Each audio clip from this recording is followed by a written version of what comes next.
Hey folks, how you doing? We're bound to have a few technical issues, but there we go. So I hope you're all doing really, really good. I'm really, really excited about today's hearing.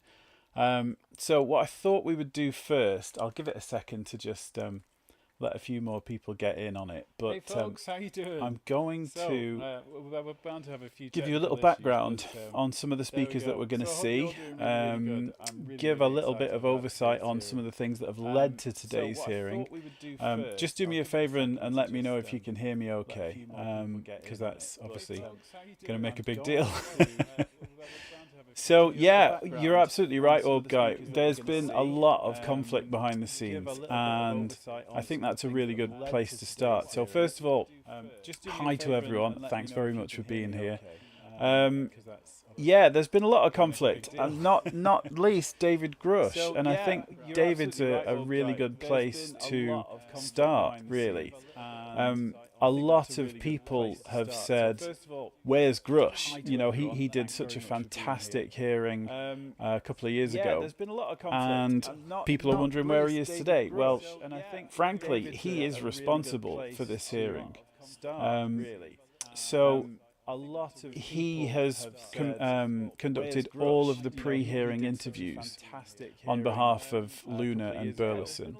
and He has people are wondering selected the where he is today. speakers. Well, frankly, So he this is is not responsible there's for this hearing. critical people are Um, saying, "Oh, this is people so trying to get attention and it's he all has choreographed," and it really, really conducted isn't. all of I've the been pre-hearing speaking quite closely interviews with Jeff on leading up to behalf this, of Luna and and Burleson. he didn't know who the He other has speakers selected the were up until speakers. about a week ago.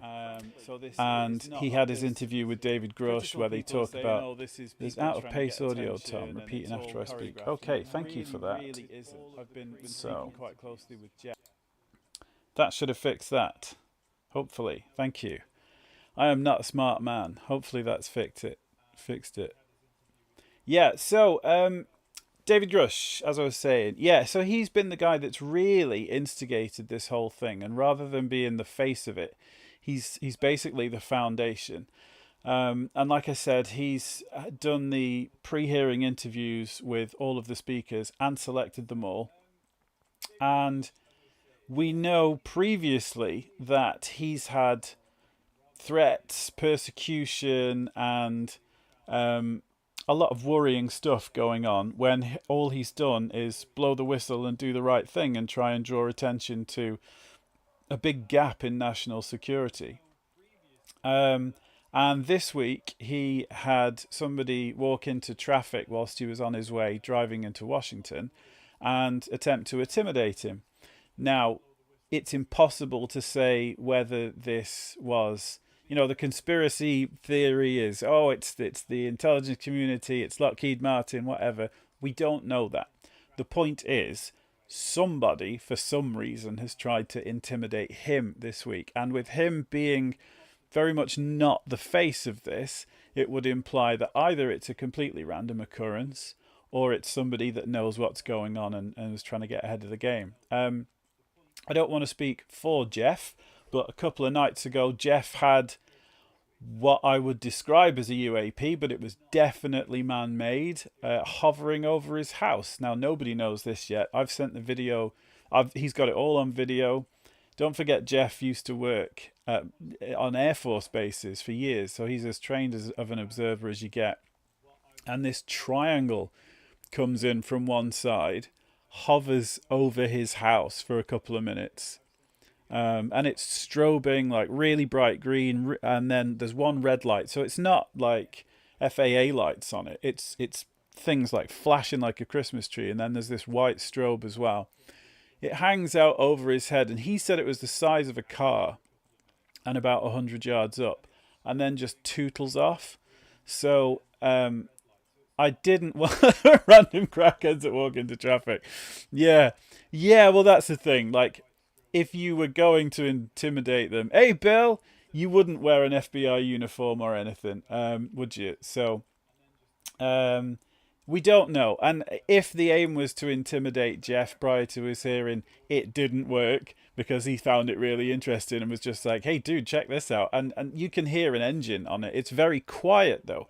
So what he pointed out, which was very interesting, is Yeah, it's man-made because it's got an engine, but it's really quiet, which implies that it's really expensive. And if it's the size of a car, where do you keep these things? You know, he's where he lives is very, very densely packed with like actual defense community and CIA buildings and stuff like that. So you'd imagine the airspace would be quite protected. And if somebody in a tennis court is lifting off something the size of a car, you would imagine people would notice. But anyway, it didn't work. He's fired up. He has sent me a little video to play you guys, and I'm not convinced I'm going to be able to do it. So I think what I'll do is, let me see. Yeah, it's probably not going to work. But anyway, he's basically he's in a car. In fact, he'll be at the building now. But he sent me a little video last night just thanking everybody for their support. And he sent me one a few minutes ago in a car with Corbell and Knapp, and they're all squished in there on the way to the hearing, all looking very dapper. So, what I'm going to start with is a little presentation that I've made, just showing you who the speakers are and a little bit of what we can expect. So, let's see if I can get that to work.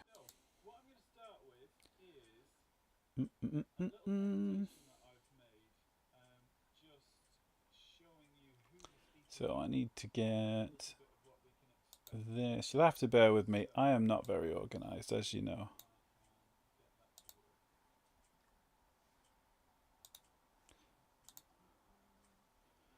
So, hopefully you guys can see that and can hear me. Hey Dan, great to hear from you, mate. No, maybe I've done it wrong, which wouldn't be the first time. So let's chuck this up there, and maybe that'll work. Hey Dan, great to hear from you, mate. Hey, Jimmy's here. How's it going, dude? Wow, this is going. There we go. All right, so the title of this thing is Restoring Public Trust Through UAP Transparency and Whistleblower Protection. And you can see that that's a different thing from what they've had previously already. It's not just going to be single person's accounts. This is holding the government to account. Just let me know if we have any issues with, audio or anything like that, guys. No worries, Jimmy. It's great that you're here, man. And there's bound to be a ton of technical problems because I'm winging it all the way as usual, but hope it works. So our first speaker, well, the first one's going to be Jeff, but we'll get to him. But the first one we're going to talk about is Dylan Borland. Now, he has had 3 years in the Air Force as a geospatial intelligence analyst. Now, this is something that that's been noticeably absent from the discussion about, say, the New Jersey drones and all that kind of stuff. And then he's had 4 years in British Aerospace, or BAE Systems as they're now known, as an intel analysis. Now, BAE Systems have a long history of back engineering. Hey, Nick, how's it going, man? Yeah, just don't forget to give us a shout if the audio cocks up, because I'm changing between scenes and all sorts of nerdy stuff. But yeah, 4 years with British Aerospace, or BAE Systems as they're now known. Now, they used to be a major aircraft manufacturer in the UK, making stuff like the Lightning and stuff like that. Now they specialize in UAVs, and they are more or less just an American company with a few offices over here. So they're really much more into very high technology and UAVs. So when we're discussing things like perhaps the New Jersey drones and that sort of stuff, somebody that's worked as and intel analysis for them is going to be a very, very interesting guy. Then he's had 6 years at Intrepid Solutions and Services LLC, and I will admit I haven't got my notes on that, so I'm not entirely sure what they do. But he is also a first-hand UAP witness. So people saying, "Oh, we've only had second-hand, we've only had hearsay." Here's a first-hand witness that's going to be giving his account for the first time. Moving on. So, from the Navy... Hey, Strange, how's it going, dude? From the Navy, Chief Alexandro Wiggins. He's a 23-year Navy veteran. His father worked at Groom Lake, Area 51, to the rest of us.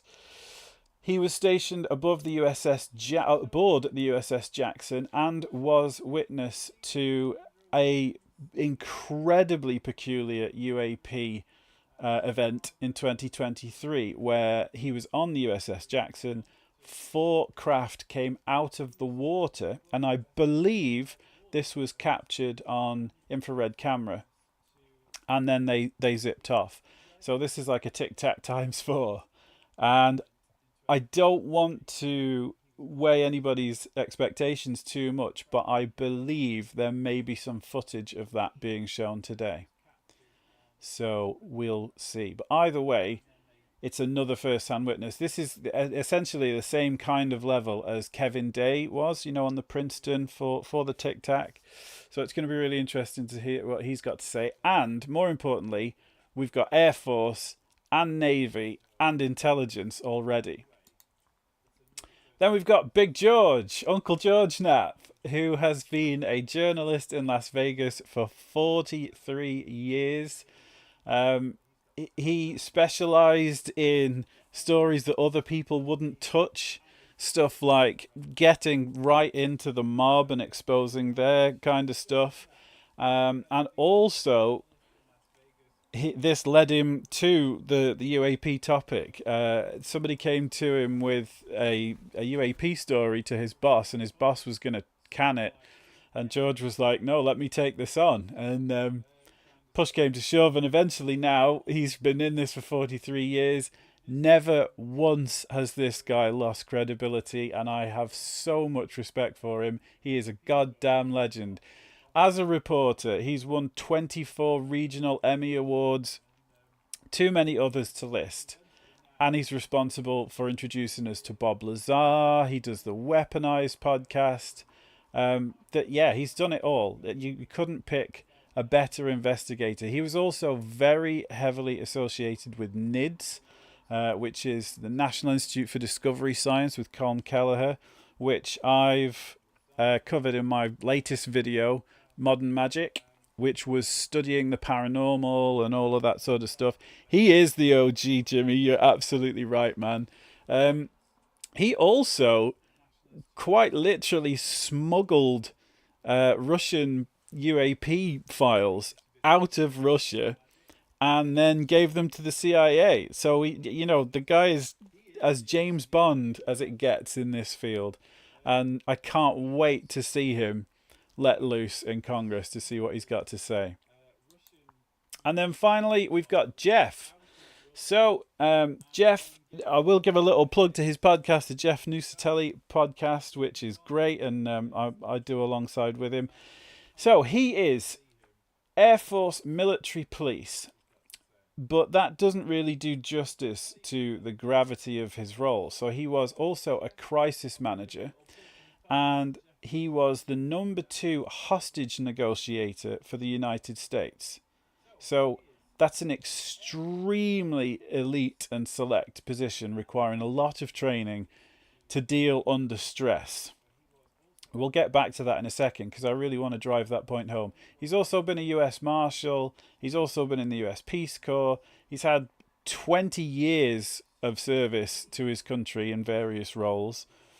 And he was security chief during 6 different UAP incidents at Vandenberg Air Force Base. Now, for anybody not in the know, Vandenberg is the home of Space Force. It's launched lots and lots of missions for the NRO. if you saw my Magic series, the first one, talking about the service patches, basically all the big spooky secret ones with krakens and dragons and all the magic sorceresses and stuff like that, they were all launched from Vandenberg. Um, and he was in charge of security, well, along with two others. So they would rotate shifts, and during his command, he would have different security officers all around the base.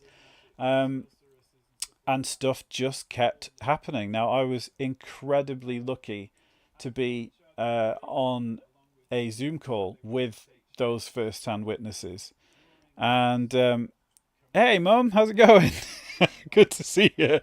But yeah, so I was on a Zoom call with those guys, and we'll talk about it in a second. But yeah, it was incredible. So the order of business, what we're going to see today is it's going to start with each speaker gets 5 minutes to do a prepared testimony. And then after that, we're into the Wild West, where they field questions from the members of Congress themselves. I don't know how long it's going to go for, but I'd imagine a couple of hours. And we're going to be there for all of it. And maybe at the end we'll do a bit of a chat and questions and answers. I'm going to stay largely quiet through the hearing because I don't want to be annoying, and there's far more important people with things to say. But I'm going to be in the live chat.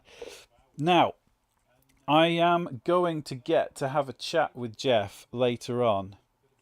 So, there we go.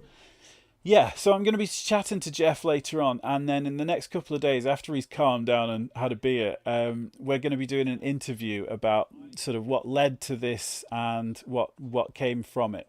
So, if you've got any questions for him, anything you'd like him to know at all, stick it in the comments under this chat, and then that's going to make it way, way easier for me to copy and paste for him to see. But yeah, I want to talk to you about the Zoom call that I was on with these first-hand witnesses, because it really, really blew my mind. So this red square was witnessed by a bunch of people, different security. Calm down and have a beer. I think that's well deserved, man. I've got a giant mug of tea. So on one occasion, they were looking out to sea and saw this super bright light, and weren't sure whether it was the Navy SEALs doing an operation out to sea. You've got to remember, Vandenberg is something like 100,000 square acres or 10,000 square acres. It's the size of a major county in the UK. Bear with me because my monitor's going to switch off. There we go. So they see this super bright light coming in from over the ocean and call it in to the tower. And obviously, I mean, you've got to understand, every single thing that could possibly happen on a base that not only stores nuclear weapons but launches $2.2 billion rockets into space, there is no room for mystery or winging it. So they called it in, and the tower said, yep, there's nothing out to sea, there's nothing on radar. And then it started getting closer and closer and closer. And at first, like I said, they thought it was the forward-facing floodlight on a helicopter. But the closer it got, the more it took on this kind of square shape. Literally, kind of, if you imagine the Borg thing from Star Trek, but with like a dull red colour. Then it gets interesting because it either changed shape or it was so big. But this thing just kept coming in. Then they realised that the light on it is kind of centralised, but it just kept getting bigger and bigger and bigger and bigger. So they're radioing it in to Jeff. Intermittent chat issues. I don't know, but you let me know if you can hear me or not. If there is any audio issue, then I'll see what I can do about that. So yeah, they're radioing it in, and this thing keeps getting closer, and then so it was described to me by the guy that was looking out to sea as it was easily the size of a football pitch. And in fact, it kind of looked like if you get a football pitch and stretch it into 3D. So it was way, way, way wider than it was deep. And it was totally silent. And they said that although it was really, really bright, the light wasn't coming from it. It was kind of like this. I literally showed him this. You see how the light on that is contained within it. Hold on a minute, let me fix this. There we go. So, how the light there is emanating from the middle of it, but not really giving anything off, is exactly how they described it. And it was silent, hovered over them for a little while. Yeah, that's just my crappy 10-year-old microphone. Hopefully it's better now.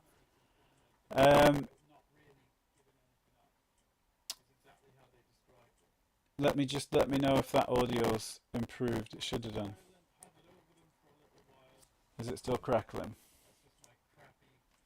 Okay. Yeah, alright. Bear with me 2 seconds, guys. Sorry about this.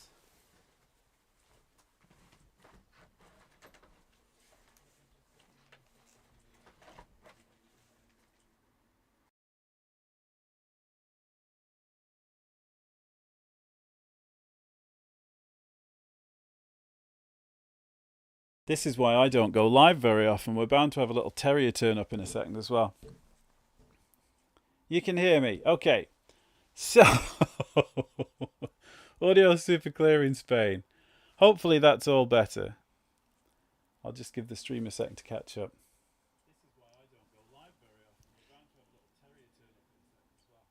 Okay. Hey, Mark! Alright, so, getting back to the story. This thing is the size of a football pitch. Stretched out super, super wide. And then shot off immediately. Now, he described it to me as when you see a Navy craft and a catapult on that, the way it just goes bang, and all of a sudden something like a Tomcat is just immediately doing 200 miles an hour in the distance of half a football pitch. That's exactly how this thing behaved. There was no inertia, there was no acceleration. Then I spoke to another guy. I'm not going to drop their names now, but we are going to be doing like a round table interview in the future. And he was working with Fish and Game because there was lots of things like wild horses on the base, and he was out riding at night over the primary flight line. So this would be where the rockets are launched from. And he said this craft, exactly the same as that, came in absolutely silently.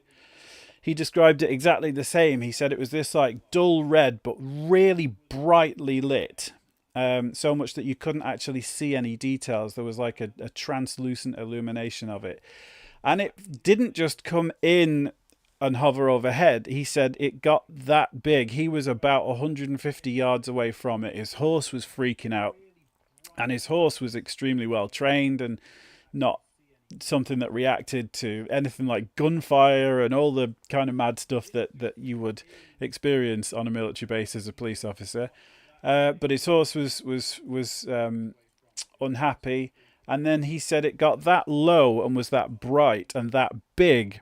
He couldn't actually tell, but he thought it landed on the flight line. But it was that big, he couldn't see if it had landing gear because it was just too immense, that if it did, then it would be kind of hidden by the bulk of it. And then again, he said it moved off silently and instantly, like gone. But it didn't like teleport or vanish or anything like that. It blasted off as fast as you can imagine. Then they were saying there was lots of talk about just general, really weird paranormal activity happening on the base. Lots of ghosty stuff. Lots of kind of disturbing crimes that were happening there. And lots of strange noises and some basically really Skinwalker Ranch-y type activities going on there. And they would regularly say that if they were looking for a burglar off in the woods or looking for a missing person, they'd be seeing lights and stuff like that. And on another occasion, Jeff saw this massive bluish orb. So he lived kind of within the base itself. As I said, it was absolutely enormous. And this thing came out of the sky, hovered silently above him. Oh my God, Dan, thank you, dude. That's really kind of you, man. Thank you. That means a lot. Wow, I don't know what to say other than thanks. You should check Dan's channel out, Therapy, by the way. It's such a lovely, chilled way to get away from all the stress in the world. He's tinkering around with cars and stuff like that, and it reminds me from being little doing the same without the headworks and the headaches and lost sockets. Sounds like they dropped some guys off. Yeah, honestly, well, so this wasn't the initial visit. The initial visit was the red square thing that we've heard about on various podcasts that Jeff's talked about before. This one was about a week later. But on Jeff's first encounter with it, he was scrambled to go and obviously deal with the event. But he's like, well, what do I do? You know, he treated this as if a wildfire had happened or something like that. And like I was saying before, there is absolutely no room for winging it when you've got nukes and the most expensive rocket on the planet, just sat there chilling in a hangar. You can't, there's no fight or flight. That's completely unacceptable.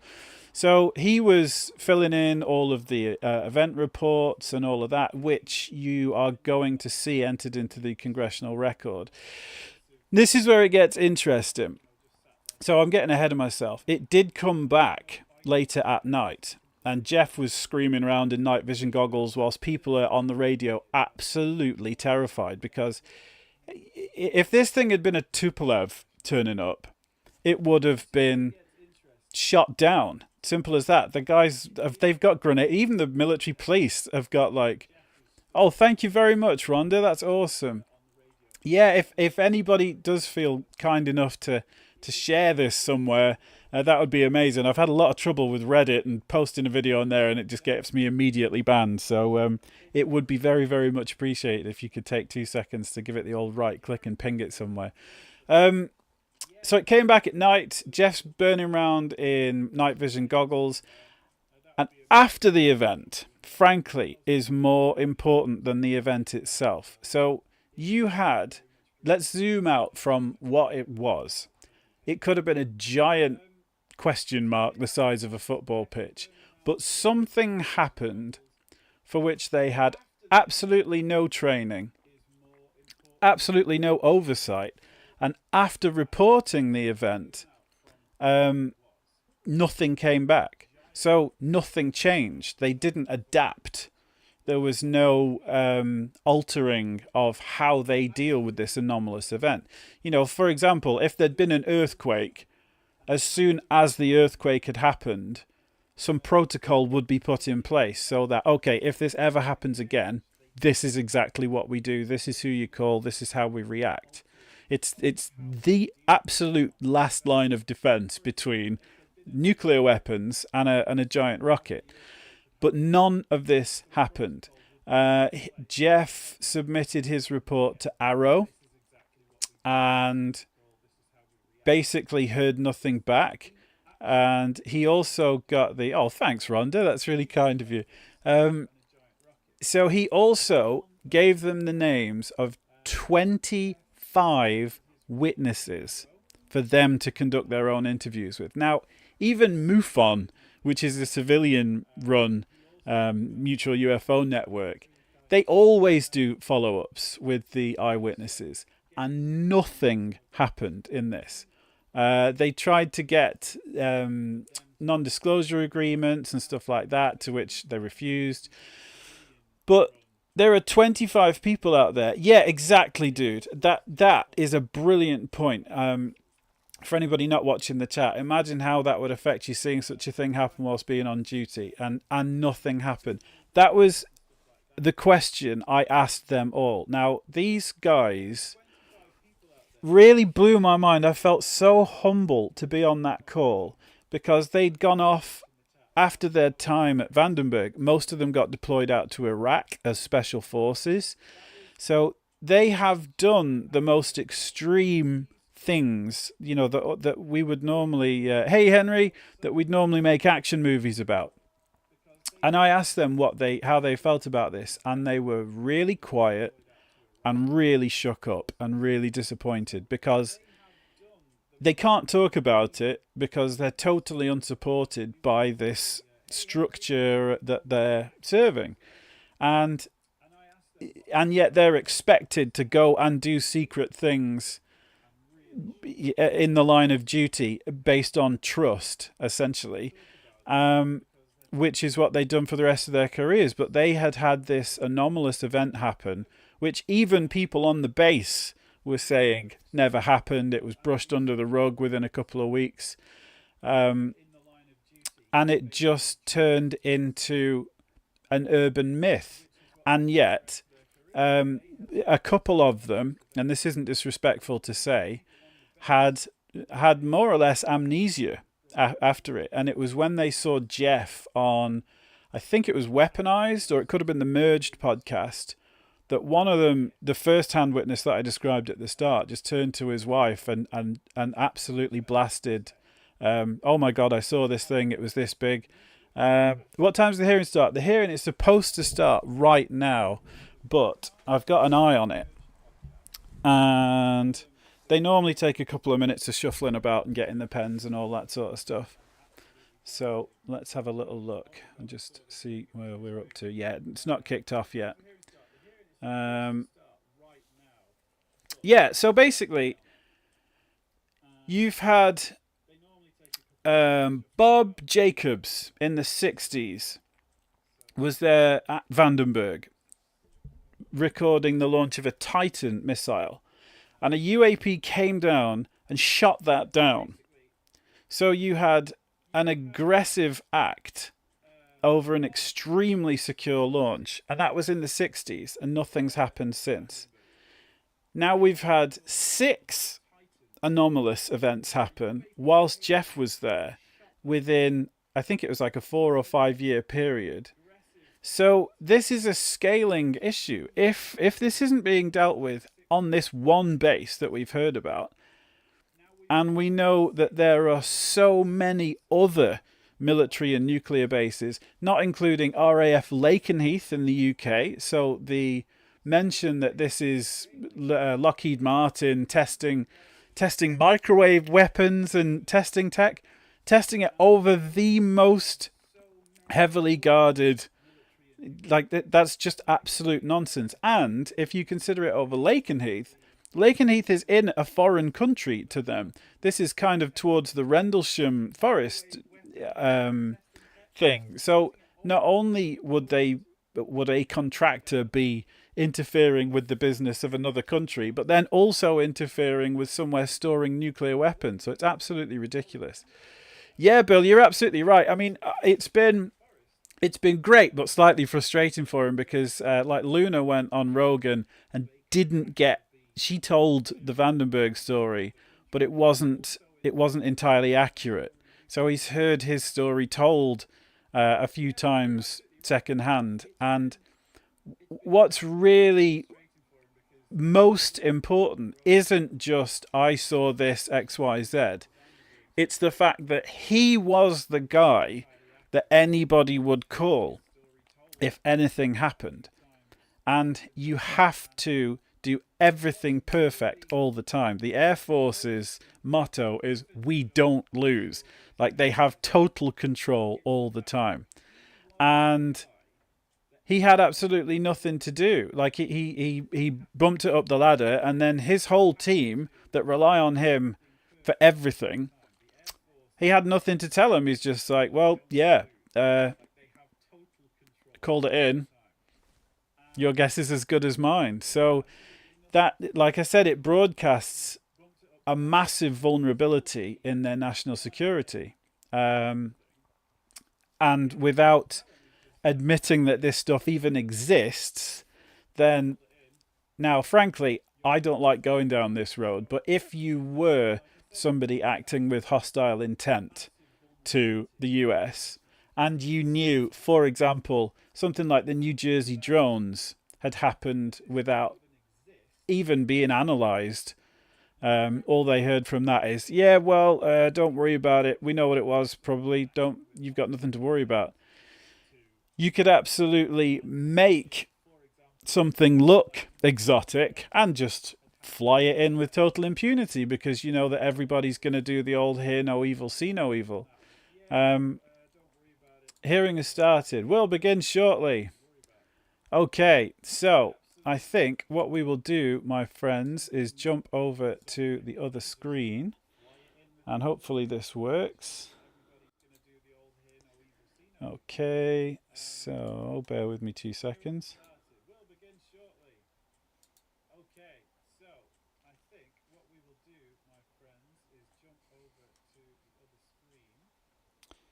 Hopefully this all works.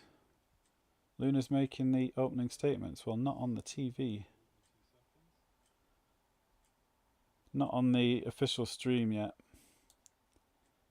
Okay. Let's go.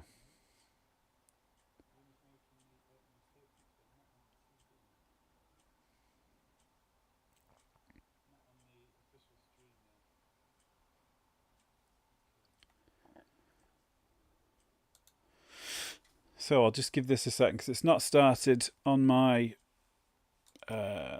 screen yet. But I'm ready for when it does.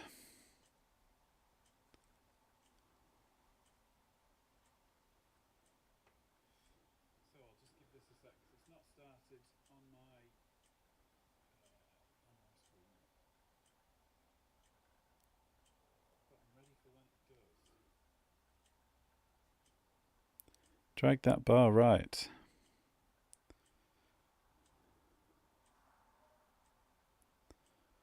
Yes. I'm just wondering. Oh, we're off. That Arrow really was if it was not to follow up on investigations and disclose his findings to members of Congress.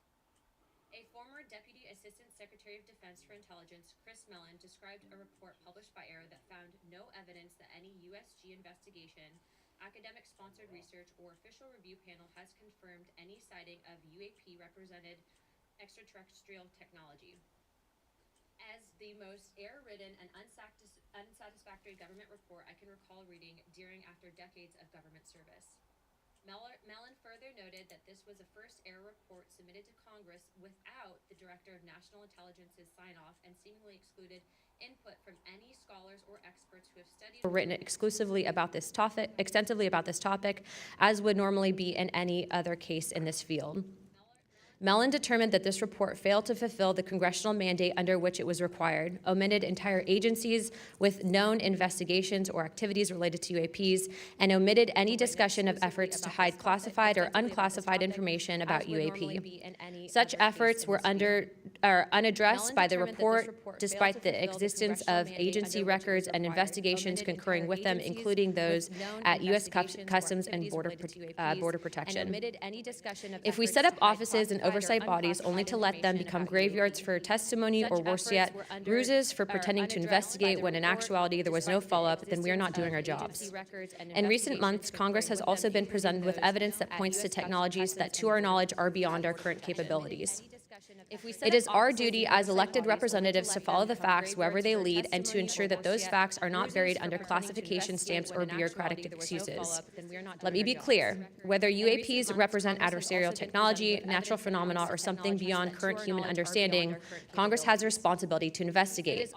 If these objects are foreign in origin, then they pose a direct threat to our national security. And if they represent something unknown, they demand rigorous scientific inquiry, not ridicule, not secrecy, and not silence. course, the stakes are very high. Adversarial nations are not waiting for us to catch up. They are studying these phenomena as well aggressively, as multiple nations have also announced their own parliamentary investigations into this very topic. If we are to continue to hide information from ourselves, we risk strategic surprise. If we continue to ignore our pilots and service members, as well as countless government whistleblowers, we risk losing their trust. And if we continue to shield the truth from the public, we risk eroding the very foundation of democratic accountability. This is why this hearing matters, demanding the basic transparency from the Department of Defense and the intelligence community and other military contractors. And if we continue to shield the truth from the public, we risk eroding the very foundation of democratic accountability. What don't we know? And why this society matters. This is not about fueling speculation, demanding the basic transparency from the Department of Defense and the Department of Defense and the intelligence community, transparency from the Department of Defense and the intelligence community. In preparation for previous UAP hearings, the committee repeatedly asked the Department of Defense to allow members to view videos and files related to UAP incidences. Unfortunately, the Department of Defense notified the committee staff that due to the department's special access program rules, only members of the House Armed Services Committee and the Defense Subcommittee on House Appropriations, also known as HAC-D, were allowed to be read in onto such programs. For a non-committee member to be allowed to view these documents and videos, individual members must be approved by the chairman and ranking member of both HASC and HAC-D. Independent staff oversight has presented a consistent problem for Congress, as well as program budgets are classified. Additionally, oversight reporting to Congress is classified and only provided to the authorizing and appropriations committees of jurisdiction. The American people are not fragile. They do not need to be shielded like children from reality. What they cannot tolerate and what they will not forgive is a government that withholds the truth and punishes those who dare to speak up. I want to close with this. Future generations will look back at this moment and ask what we did when presented with the unknown. Did we look away, embarrassed or afraid, or did we pursue the truth from reality with courage? What they cannot tolerate. I intend to be on the side of truth, transparency, and accountability, and I hope my colleagues on this task force will be able to. I want to close with this. Future generations multiple credible sources allege a constitutional crisis over UFOs. Did we look away? Senator Rounds has stated that these are brilliant individuals and they are not what they cannot tolerate. I intend to be on the side of truth, transparency, and accountability, and I hope my colleagues on this task force will be able to. I want to close with this. Future generations multiple credible sources allege a constitutional crisis over UFOs. Did we look away? Senator Rounds has stated that these are brilliant individuals and they are not what they cannot tolerate. I intend to be on the side of truth, transparency, and accountability, and I hope my colleagues on this task force will be able to. I want to close with this. Future generations multiple credible sources allege a constitutional crisis over UFOs. Did we look away? Senator Rounds has stated that these are brilliant individuals and they are not what they cannot tolerate. I intend to be on the side of truth, transparency, and accountability, and I hope my colleagues on this task force will be able to. I want to close with this. Future generations multiple credible sources allege a constitutional crisis over UFOs. Did we look away? Senator Rounds has stated that these are brilliant individuals and they are not what they cannot tolerate. I intend to be on the side of truth, transparency, and accountability, and I hope my colleagues on this task force will be able to. I want to close with this. Future generations multiple credible sources allege a constitutional crisis over UFOs. Did we look away? Senator Rounds has stated that these are brilliant individuals and they are not what they cannot tolerate. I intend to be on the side of truth, transparency, and accountability, and I hope my colleagues on this task force.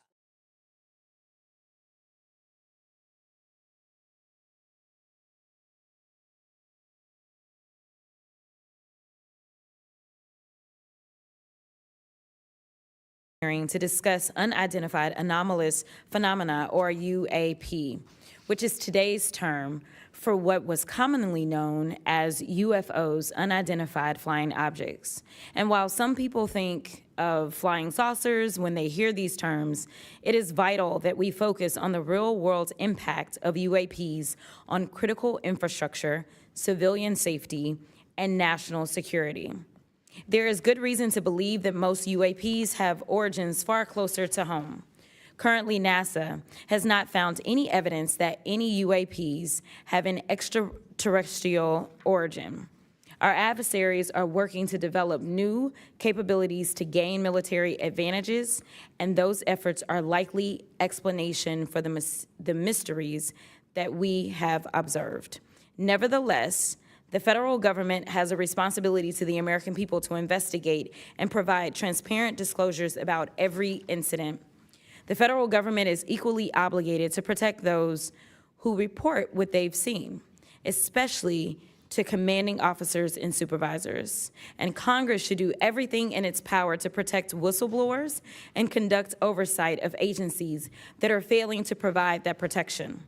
Democracy depends on transparency, and transparency often relies on the courage of individuals willing to risk their careers, reputations, and in some cases, their personal safety to tell the truth. So I look forward to hearing from the witnesses today. We should welcome their accounts and acknowledge the bravery they have shown to come before us. We must ensure that all whistleblowers feel that they can come to Congress to tell their stories without fear of retaliation or professional consequences. We need transparency not just to make better policy, but also to ensure that information flows between all those who need it. There are too many tragic examples in our history where information lapses and a lack of cross-agency coordination led to disaster. Just this year, failure to communicate between FAA and the Department of Defense led to tragedy over the Potomac. The Biden-Harris administration sought to eliminate some of these lapses when it established the All-Domain Anomaly Resolution Office at the Department of Defense. AARO can convene sources from all branches of military, the FAA, and NASA to combine forces to create a comprehensive picture of what is happening in our skies. Some UAP reports have perfectly normal explanations: satellites, consumer drones, weather balloons, even pranks. But we need to track down each and every single UAP. The United States has millions of eyes in the sky, both electronic and human. But only the combination of civilian, commercial, and military sources can begin to create a complete picture. So we need to ensure that people can come forward and report what they have seen to the relevant authorities, and they have to have the right to do so without fear of retaliation. This country has a history of dedicated public servants standing up for what is right, even in the face of potential consequences. From the Pentagon Papers to Watergate to torture programs, whistleblowers have not only informed the public, but also empowered Congress to fulfill its constitutional duty of oversight.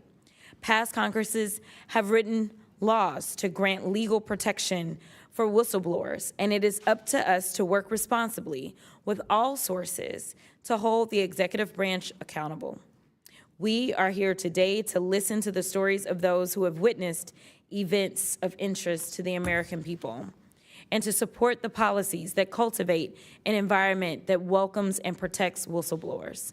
I hope this hearing will be an example of the respect and protection whistleblowers deserve and the importance of conducting oversight of the federal government. I yield back. I am pleased to welcome the panel of witnesses for today's hearing. I'd first like to welcome Mr. Jeffrey Nuccetelli. He's a United States Air Force veteran and a career federal employee with more than 20 years of experience in national security, law enforcement, and public administration. Next, we have Mr. Alexandro Wiggins. Mr. Wiggins is currently serving as a Senior Chief Operations Specialist in the United States Navy. Mr. Wiggins is testifying in his personal capacity today and not on behalf of the United States Navy. Next, I would like to recognize the gentlewoman from Nevada, Representative Titus. Thank you very much, Madam Chairman, ranking members, for allowing me to sit with you on this panel today. I'm honored to be able to introduce a witness here who is from my district, George Knapp, who has been the definitive expert and reporter on this topic that you're exploring today, UAPs or UFOs. George is a longtime friend, I'll say that up front, but a very respected journalist and a recognized expert in this field nationally and internationally. Just a little something about George. He came to Las Vegas in 1979 and joined KLS television station as a general assignment reporter in 1981. Since 1995, he's been the chief investigative reporter for that channel. He also hosts a national radio show you can listen to on Coast to Coast AM, which covers many of the paranormal topics that y'all are discussing. Over the years, George has been, as I said, recognized for his work. He's been honored with the Peabody Award, the DuPont Award, the Edward Murrow Award, and 27 different regional Emmys for his investigative reporting. Indeed, he has told Nevada's story with clarity, with objectivity, and with integrity. So I know that his testimony today is going to be of great interest and value to this committee. So thank you very much. Next, we have Mr. Dylan Borland. Mr. Borland is a United States Air Force veteran and has a long career in federal service. And finally, I'd like to introduce Mr. Joe Spielberger, a senior policy counsel at the Project of Government Oversight. Pursuant to Committee Rule 9G, the witnesses will please stand and raise their right hand.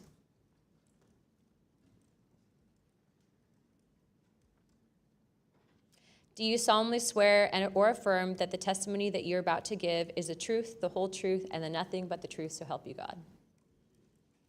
Let the record show that the witnesses answered an affirmative. Thank you. You may take your seat. We appreciate you being here today, and I look forward to hearing your testimony. Let me remind the witnesses that we have read your written statements, and it will appear in full in the hearing record. Please limit your oral statements to 5 minutes, but I understand you have a lot to get through, so if it goes a little over, don't worry about it. As a reminder, please press the button on the microphone in front of you so that it is on and the members can hear you. When you begin to speak, the light in front of you will turn green. After 4 minutes, the light will turn yellow, and when the red light comes on, your 5 minutes have expired, and we will ask you to please wrap it up. I now recognize Mr. Nuccetelli for his opening statement. Good morning. Thank you, Chairwoman Luna, Ranking Member Crockett, and members of the task force for giving us the opportunity to testify today. My name is Jeffrey Nuccetelli. I'm a former military police officer with 16 years of active duty service in the U.S. Air Force. I'm here today because the American people have both the right and the responsibility to know the truth about unidentified aerial phenomenon. That truth remains hidden, classified and silenced by fear, retaliation, stigma, and confusion. Today, we are here to help break that silence. Between 2003 and 2005, 5 UAP incidents occurred at Vandenberg Air Force Base, home to the National Missile Defense Project, a top national security priority. At the time, we were conducting launches deemed by the National Reconnaissance Office as the most important in 25 years. These were historic launches. These facilities were vital, and they were repeatedly visited by UAP. Each incident was witnessed by multiple personnel, documented, investigated, and reported up the chain of command. We sent information up, but we got no guidance down on how to handle these events. I personally witnessed one of these events and investigated others as they occurred. 6 other service members have provided me with the information that I will share with you today. The incursions began on October 14, 2003, when Boeing contractors reported a massive glowing red square silently hovering over 2 missile defense sites. After several minutes, it drifted further east onto the base and vanished over the hills. This event, now known as the Vandenberg Red Square, was referenced by Representative Luna at the first hearing on this topic. Official Air Force records of this event are in possession by Aero and the FBI. Later that night, while I was on duty, security guards at a critical launch site reported a bright, fast-moving object over the ocean. I responded to the incident. Chaos ensued over the radio as the object approached rapidly. I heard my friends screaming, "It's coming right at us, it's coming right for us, and now it's right here." Moments later, I heard them say that it had shot off and was gone. When I arrived on scene, I talked to 5 shaken witnesses who described a massive triangular craft larger than a football field that hovered silently for about 45 seconds over their entry control point before shooting away at impossible speed. About a week later, another patrol reported a light over the ocean behaving erratically. Believing it might be an unannounced aircraft, they declared an emergency, and an armed response force responded. Before the forces could arrive, the object descended and either landed or hovered on our flight line and then took off again at impossible speed. The witnesses to this event were threatened and intimidated afterward. They were told to keep quiet and think about what they were reporting. After that, things did get quiet until about 2005, when another patrol reported a massive triangular craft larger than a C-130 silently floating over the installation. He watched it for a few minutes. It traveled west and disappeared into the night. And then I had my own encounter, again in 2005. I was off duty, sitting in my backyard with 2 other police officers when we noticed what first appeared to be a satellite in orbit, but it wasn't acting like a satellite. The light was strange, it was pulsing, and then it started to maneuver. It dropped in elevation. At times it would vanish from view and reappear in a different location in the sky, and eventually it reappeared 200 feet over my house. It was a 30-foot diameter sphere of light.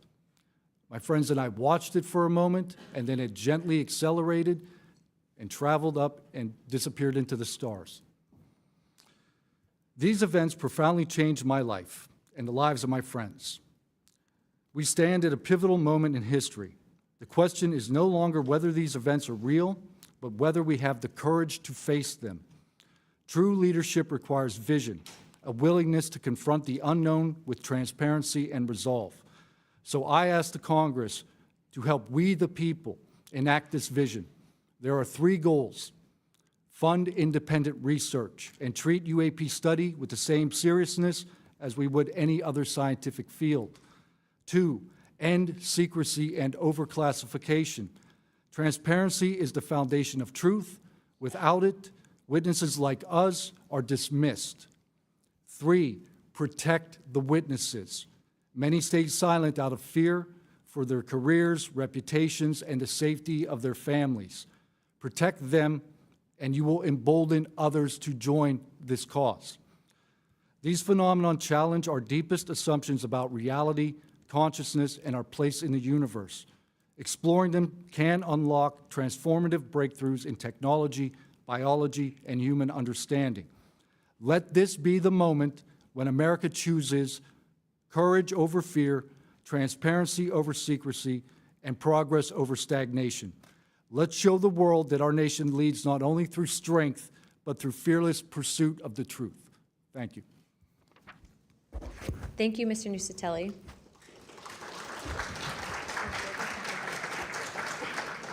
He's not on here. I now recognize Chief Wiggins for his opening statement.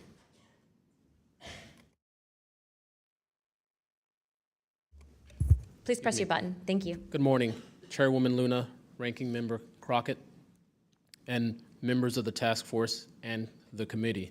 Thank you for the opportunity to testify today. My name is Alexandro Wiggins. I'm an active duty U.S. Navy Operations Specialist, Senior Chief Petty Officer, father of 3, and dedicated American testifying today in my personal capacity. The views I share are my own, and I do not represent the official positions of the Department of the Navy or any subordinate organization. On the evening of February 15th, 2023, at approximately 19:15 PST, in the Whiskey 291 warning area off the coast of Southern California, I was serving on board USS Jackson. During that period, I moved between the Interior Communications Center, ICC-1, and the bridge wing, correlating the sensor picture with visual observations, part of my routine responsibilities for surface and air picture management. What I observed and what our crew recorded was not consistent with conventional aircraft or drones as they appear on our system. A self-luminous tic-tac-shaped object emerged from the ocean before linking up with 3 other similar objects. The 4 then disappeared simultaneously with a high synchronized, near instantaneous acceleration. I observed no sonic boom and no conventional propulsion signatures. No exhaust plume, no control surface articulation on the Sapphire image system. Shortly after the synchronized departure, radar tracks dropped. These observations were multi-sensor and recorded inside of ICC-1 with time location overlay visible in our source frames that have been made public by journalists. From my experience operating in this region over many years and consistent with our public characterized encounters, unidentified objects reoccur in United States operation areas off Southern California. That fact alone does not tell us what they are, but it does argue the systematic stigma-free reporting and for the preservation of sensor data so analysts can evaluate safe and intelligence implications with rigor. I want to underscore 3 points for the task force and the committee. Aviation and maritime safety. When crews and watchstanders observe objects that maneuver or accelerate in ways that does not match known profiles and do so near our ships and aircraft, that is first and foremost a safety issue. Standardized checklists and training should ensure we capture the best possible sensor data in real time, including IR settings, slant range estimates, and bearing and range altitude snapshots, and immediate chain of custody for any recordings. Reporting without stigma, protection without retribution. Sailors need to know that reporting UAP encounters will not harm their careers. Congress can help by reinforcing witness protection and by directing the relevant office to maintain confidential, destigmatized channels for service members who step forward with data. Declassification and transparency where possible. The task force declassification mission is directly relevant here. Where operational security permits releasing metadata preserved sensor excerpts or at least technical summaries would improve public trust and accelerate outside scientific scrutiny. That includes, when feasible, the time geo-reference IR frames and radar parameters needed for independent analysis. To be clear, I am not here to make claims beyond my lane. I am here to provide a firsthand account of what I saw, what our systems recorded, and why it matters for safety, for intelligence, and public confidence. My request to you is practical. Help us capture, protect, fairly evaluate the evidence, and provide a safe pathway for those in uniform to report it. In closing, I want to thank the committee and the task force for holding this hearing and for placing this discussion in a forum where evidence can be examined carefully and openly. I appreciate your attention and stand ready to answer your questions. Thank you. Thank you, Chief.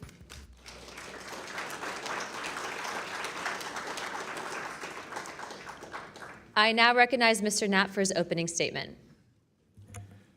Good morning, Chairwoman Luna, Ranking Member, Ms. Crockett, and members of the task force. And Dina Titus, I just knew we were going to get you involved in this topic at one point. Great to see you here. I'm George Knapp, Chief Investigative Reporter at KLES TV in Las Vegas. I began my pursuit of this weird mystery way back in 1987, and for 38 years, I've always approached this as a news story. It's not a matter of faith or belief. To me, it's a story, and it's an important one. I'm proud to be here alongside these witnesses today, men who have seen strange things and stepped forward to tell the world about it. Whistleblowers and witnesses who step up are routinely insulted, belittled, or worse. They risk their reputations, their careers, their clearances, their livelihoods, and sometimes much more than that, even their freedom. I know that one of the goals of the task force here is to figure out ways to protect whistleblowers and witnesses, and it's a tall order because so many of the things that happen to witnesses like these are extra legal. They're carried out by persons unknown, as Mr. Dave Grush, sitting up at the top of the room, knows all too well, including events in recent days that have happened to him. I want to share a couple of things that I've learned along the way on this long journey, and I submitted most of that in written form because I estimate that my statement here today would take about 4.5 hours. So I'm going to try to jump over and touch on the more important salient points. I submitted a detailed written statement for the record, and we'll go into a lot of that here. But the public has been told over and over since the late 40s, there's nothing to worry about here. These mysterious craft seen by millions of people in the skies, in the oceans, over the land are not real. They're not a threat. The witnesses are wrong. They're crackpots. Don't believe it. That changed for me. What got me hooked is the paper trail. Documents that were squeezed out of the U.S. government after the FOIA, Freedom of Information Act, became the law of the land. And those documents paint a much different picture than what the public, the press, and Congress have been told over many years. The documents from military and intelligence personnel behind closed doors admit that, quote, these things are real. They're not fictitious. They can fly in formation. They're evasive, and they outperform any aircraft known to exist, including ours. The public, of course, as I said, has been told something much different. Back in 1989, I reported about a guy named Bob Lazar, who claimed that he worked at a facility dubbed S4 out in the Nevada desert, very near to Area 51. He said he was part of a reverse engineering program. He said there are alien craft that will be taken apart to figure out how they operated out there, and that was a pretty tall order. I had clearly taken a dive into the deep end of the pool there. But in the years since then, I've interviewed dozens of other people, and I've detailed what their testimony has been in the written statement. They include Senator Harry Reid, Senator Howard Cannon, also of Nevada, a guy named Al O'Donnell, who was the first general manager of EG&G in Nevada, which managed the Nevada test site, which blew up hundreds of nuclear weapons. There's a guy named Dr. James Lakatsky, who was a career scientist with the Defense Intelligence Agency, who was the guy who initiated a program called AWSAP, Advanced Aerospace Weapons Systems Application Program, which is, as far as we know, the largest acknowledged UFO program ever funded by the U.S. government, which put together an amazing pile of information that members of this committee and the world, most of which they have never seen. The DIA still hasn't released 95% of what was prepared by that program at a cost of millions and millions of dollars. The one name I do want to bring up in this session, though, is Robert Bigelow. So looking into the idea of crash retrievals and reverse engineering, while AWSAP, that program, was active, the DIA's contractor, Robert Bigelow of Las Vegas, made a bold attempt to acquire physical proof of UFO crashes. It's been widely reported and suspected that Lockheed Martin is one of the contractors, the defense contractors, that has held this stuff, stored it away in secrecy, and tried to figure out how it works. I have confirmed on the record that Robert Bigelow and a trusted colleague from AWSAP met with and negotiated with senior executives at Lockheed Martin and hammered out a deal wherein Bigelow's company, Bass, would receive a quantity of unusual material that had been stashed away and protected at a facility in California. That material was not made here. I want to move on now to the Russia files, because that was going to be sort of the central impetus of what I was going to talk to you about today. Back in the early 90s, I got into Russia, met with a number of their defense officials, Ministry of Defense and others, who confirmed for me that Russia had been doing the same thing that the United States had been doing, that is, secretly studying UFOs while publicly saying something completely different. The documents and interviews that I obtained and have now shared with this task force show that the USSR launched what is almost certainly the largest UFO UAP investigation in the world.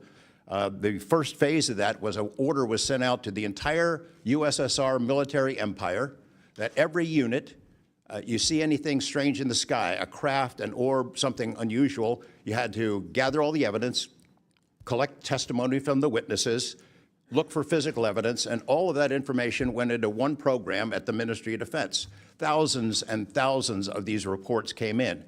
A lot of them were first routed to the KGB, but then back to another program that came after this collection effort called Thread 3. And Thread 3 was an analysis program. We have provided to the committee the documents of what they were trying to do, and essentially they were trying to build their own UFOs. They were using the information from their observations and studies to try to figure out that technology. The guy who was in charge of that program, Colonel Boris Sokolov, told me that their goal was to basically develop technology that would be superior to anything we had, based on what they learned from UFOs. Mr. Knapp, just in the name of time, Sure. to my understanding, did you have anything you wanted to submit for Congress to see in this committee? I have submitted those documents. Would you like to play any videos? Do you have a video that you would like to play? I don't think it's for me to play. No, that was for Alexander. Yeah, Alexander's video. Okay. You could play it, he could narrate it. Okay, we can, in the name of showing that video to everyone on task force, we'd like to play that video at this time. Sure.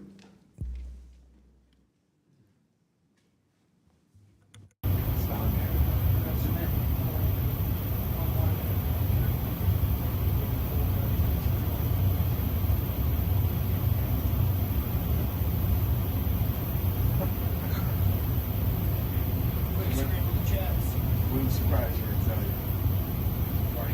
You call it the VGSS team. Yeah, like 22,000 feet.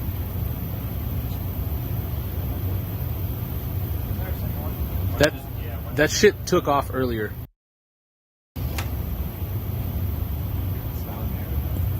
If we can get rid of the audio real quick. Mr. Wiggins and Mr. Knapp, we'll get back to what that video was in a moment, but we just want to make sure that it was entered into the record, as well as all the documents. Those will be able to be publicly found for everyone in the country to view. If we could, Mr. Knapp, we'll continue on the line of questioning, but I'm going to move on to Mr. Borland's opening statement. Good morning, members of the task force and the committee. I would like to express my gratitude for being invited to testify to the current task force created under the People's Chamber and the American public. As an American citizen, veteran, and intelligence community professional, it is an honor and a privilege to serve under oath before you on behalf of our country. I speak for myself and no former agency or company I have been previously affiliated with. My name is Dylan Borland, a former 1N1 geospatial intelligence specialist for the United States Air Force in an active duty enlisted capacity from 2010 to 2013. I've also been employed with BAE Systems and Intrepid Solutions as a senior analyst, expert in analyzing video, radar, and advanced electro-optical imagery for official identification of aerial order of battle, as well as naval and ground order of battle. I'm a federal whistleblower, having testified to both the ICIG and ARROW with direct firsthand knowledge of and experience with craft and technologies that are not ours and are reportedly operating without congressional oversight. Because of my direct knowledge of the reality of certain legacy UAP programs, my professional career was deliberately obstructed, and I have endured sustained reprisals from government agencies for over a decade. From 2011 to 2013, I was stationed at Langley Air Force Base, Virginia, conducting 24-hour operations via manned and unmanned aerial vehicles for Special Operations Forces in the global war on terror. During the summer of 2012, my team was on standby for weather, and I returned to my barracks on base, and at approximately 01:30, I saw an approximately 100-foot equilateral triangle take off from near the NASA hangar on the base. The craft interfered with my telephone, did not have any sound, and the material it was made of appeared fluid or dynamic. I was under this triangular craft for a few minutes, and then it rapidly ascended to commercial jet level in seconds, displaying zero kinetic disturbance, sound, or wind displacement. Some years after that experience, I was further exposed to classified information from the UAP legacy crash retrieval program through a sensitive position I held within a special access program. During this time, intelligence officers approached me in fear for their own careers, citing misconduct within these programs and similar retaliation that I was already enduring at this time. These issues include medical malpractice committed by Veterans Affairs staff, denial of work I performed while enlisted in the United States Air Force, forged and manipulated employment documents, workplace harassment, including colleagues being directed to not speak with me, manipulation of my security clearance by certain agencies, blocking, delaying, and ultimately removing my ability to be employed within the IC. The retaliation I face and the retaliation against individuals I know who worked in these programs is what convinced me in March 2023 to become a whistleblower. I came forward out of concern for people's lives and to ensure I did everything I could to let our elected representatives know the truth about what is really happening in the executive branch. At the end of March 2023, I agreed to meet with Arrow following the suggestion of other federal officials believing it was what our nation required of me. I had reservations with Arrow due to assessments they were reporting publicly at the time as a misrepresentation of the truth. Because of these concerns, I did not share sources and methods information in order to protect current and former federal personnel who had firsthand exposure to technologies of unknown origin. I did not want anyone to face further retaliation beyond what they had already endured. And unfortunately, a staff member ended up getting in some trouble because of that. After David Grush testified under oath in the summer of 2023 and provided historic disclosure, I was then asked to go to the ICIG and did so in August 2023. It was very clear early on during my intake interview, which was video recorded under oath, that the objective was to solely assess how much I know and not move forward with an investigation with new information I provided them. The aftermath of that IG complaint still troubles me to this day. Since my ICIG complaint, I've been prevented from resuming prior employment and can confirm I'm still blacklisted from certain agencies within the intelligence community. In addition, multiple agencies attempted phishing attacks to assess what I had divulged to the Inspector General, including being asked to disclose details of my ICIG complaint during a CI polygraph for a position unrelated to UFO UAP matters as recently as November 2024.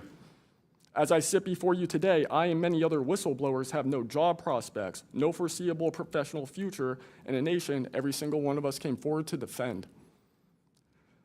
Numerous individuals have come forward in various ways to reveal the truth of the UAP reality as patriots and defenders of our nation. Yet many feel discarded, isolated, hopeless, separated from the country they serve. Efforts to rectify this situation for all whistleblowers have been difficult and troubling. And to my fellow whistleblowers and officials who know this information, I offer you my apology, something that I have never gotten, and I'm giving it to you. I swore an oath to the Constitution of the United States, an oath that demands truth and transparency for our democratic republic to function. Each day, these truths remain hidden from our citizens. Humanity drifts further from the principles our nation was founded to uphold. Each day, victims of crimes committed by agencies and companies maintaining this secrecy are denied justice as another day our Constitution is shredded. In 2023, Patriots provided this committee and the executive branch with undeniable proof of the UAP reality, and I commend your continued commitment. The future of humanity is one which we either travel to the stars or regress to the Stone Age with this technology. My career has been to deliver critical information to decision makers. Your role as elected by your representatives is to act on it. The time to act is now. Thank you.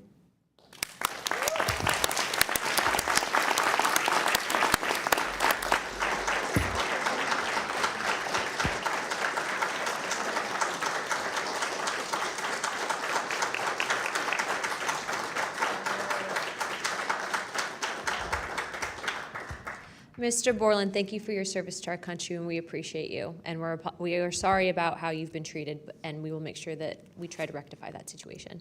Thank you, ma'am. Mr. Spielberger, please, your opening remarks.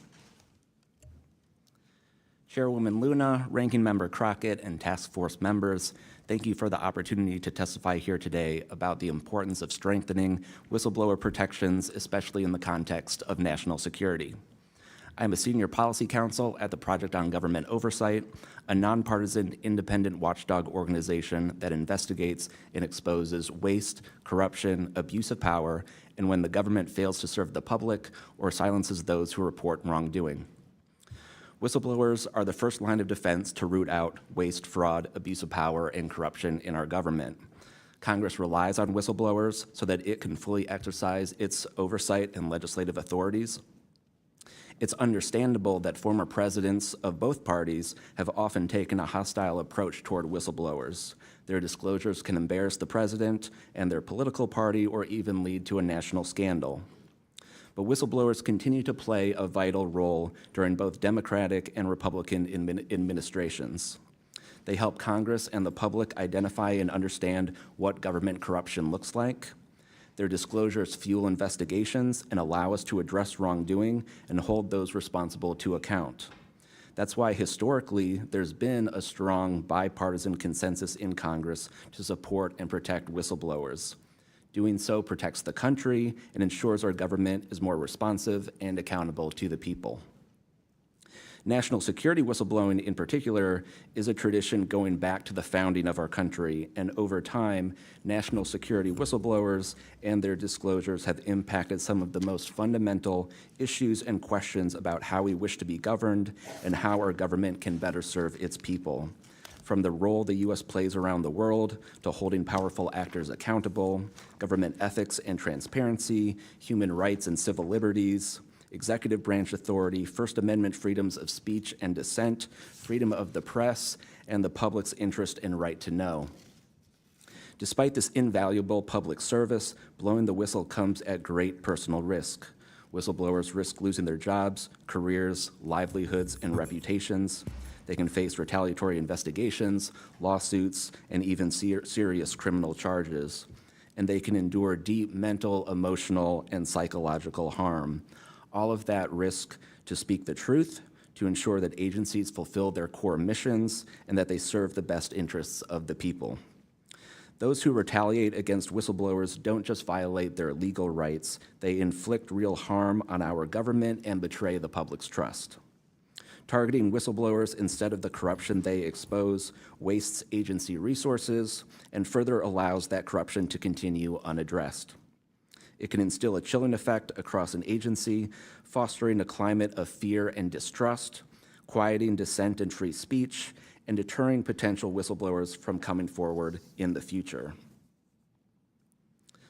Whistleblowers are often some of the most dedicated and principled public servants we have because of their willingness to put themselves on the line to do what's right.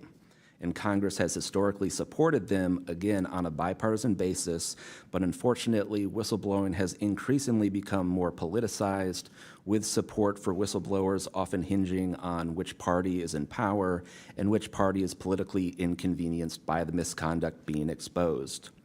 But to be clear, targeting whistleblowers individually risks undermining whistleblowing, period. POGO advises members of Congress on both sides of the aisle to focus on the evidence, not the individual. We will always need whistleblowers to achieve the government that best serves its people, because when people of conscience, integrity, and good character refuse to speak up out of fear, complacency, or self-preservation, and leave corruption to fester behind closed doors, that is probably the most dangerous risk of all. If we are serious about increasing government transparency and restoring the public's trust, we need public servants committed to the truth. Whistleblowers need safe and effective channels to make lawful disclosures. They need stronger protections against retaliation.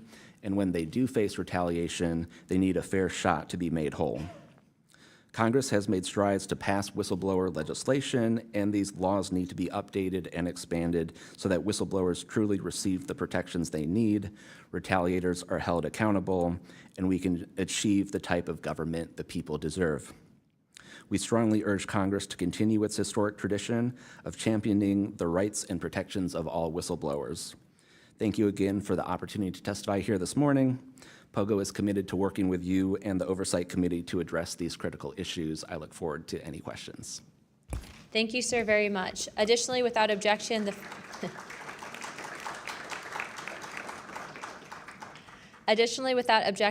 following members are waived onto the task force for the purpose of questioning witnesses at today's hearing: Representative Perry of Pennsylvania and Representative Grothman of Wisconsin. Sorry, and Representative Biggs from Arizona. I already got you, but yeah, we're good. Without objection, so ordered. I now recognize myself for 5 minutes of questioning. As my friend Mr. Moskowitz might have to go, would you like to go now?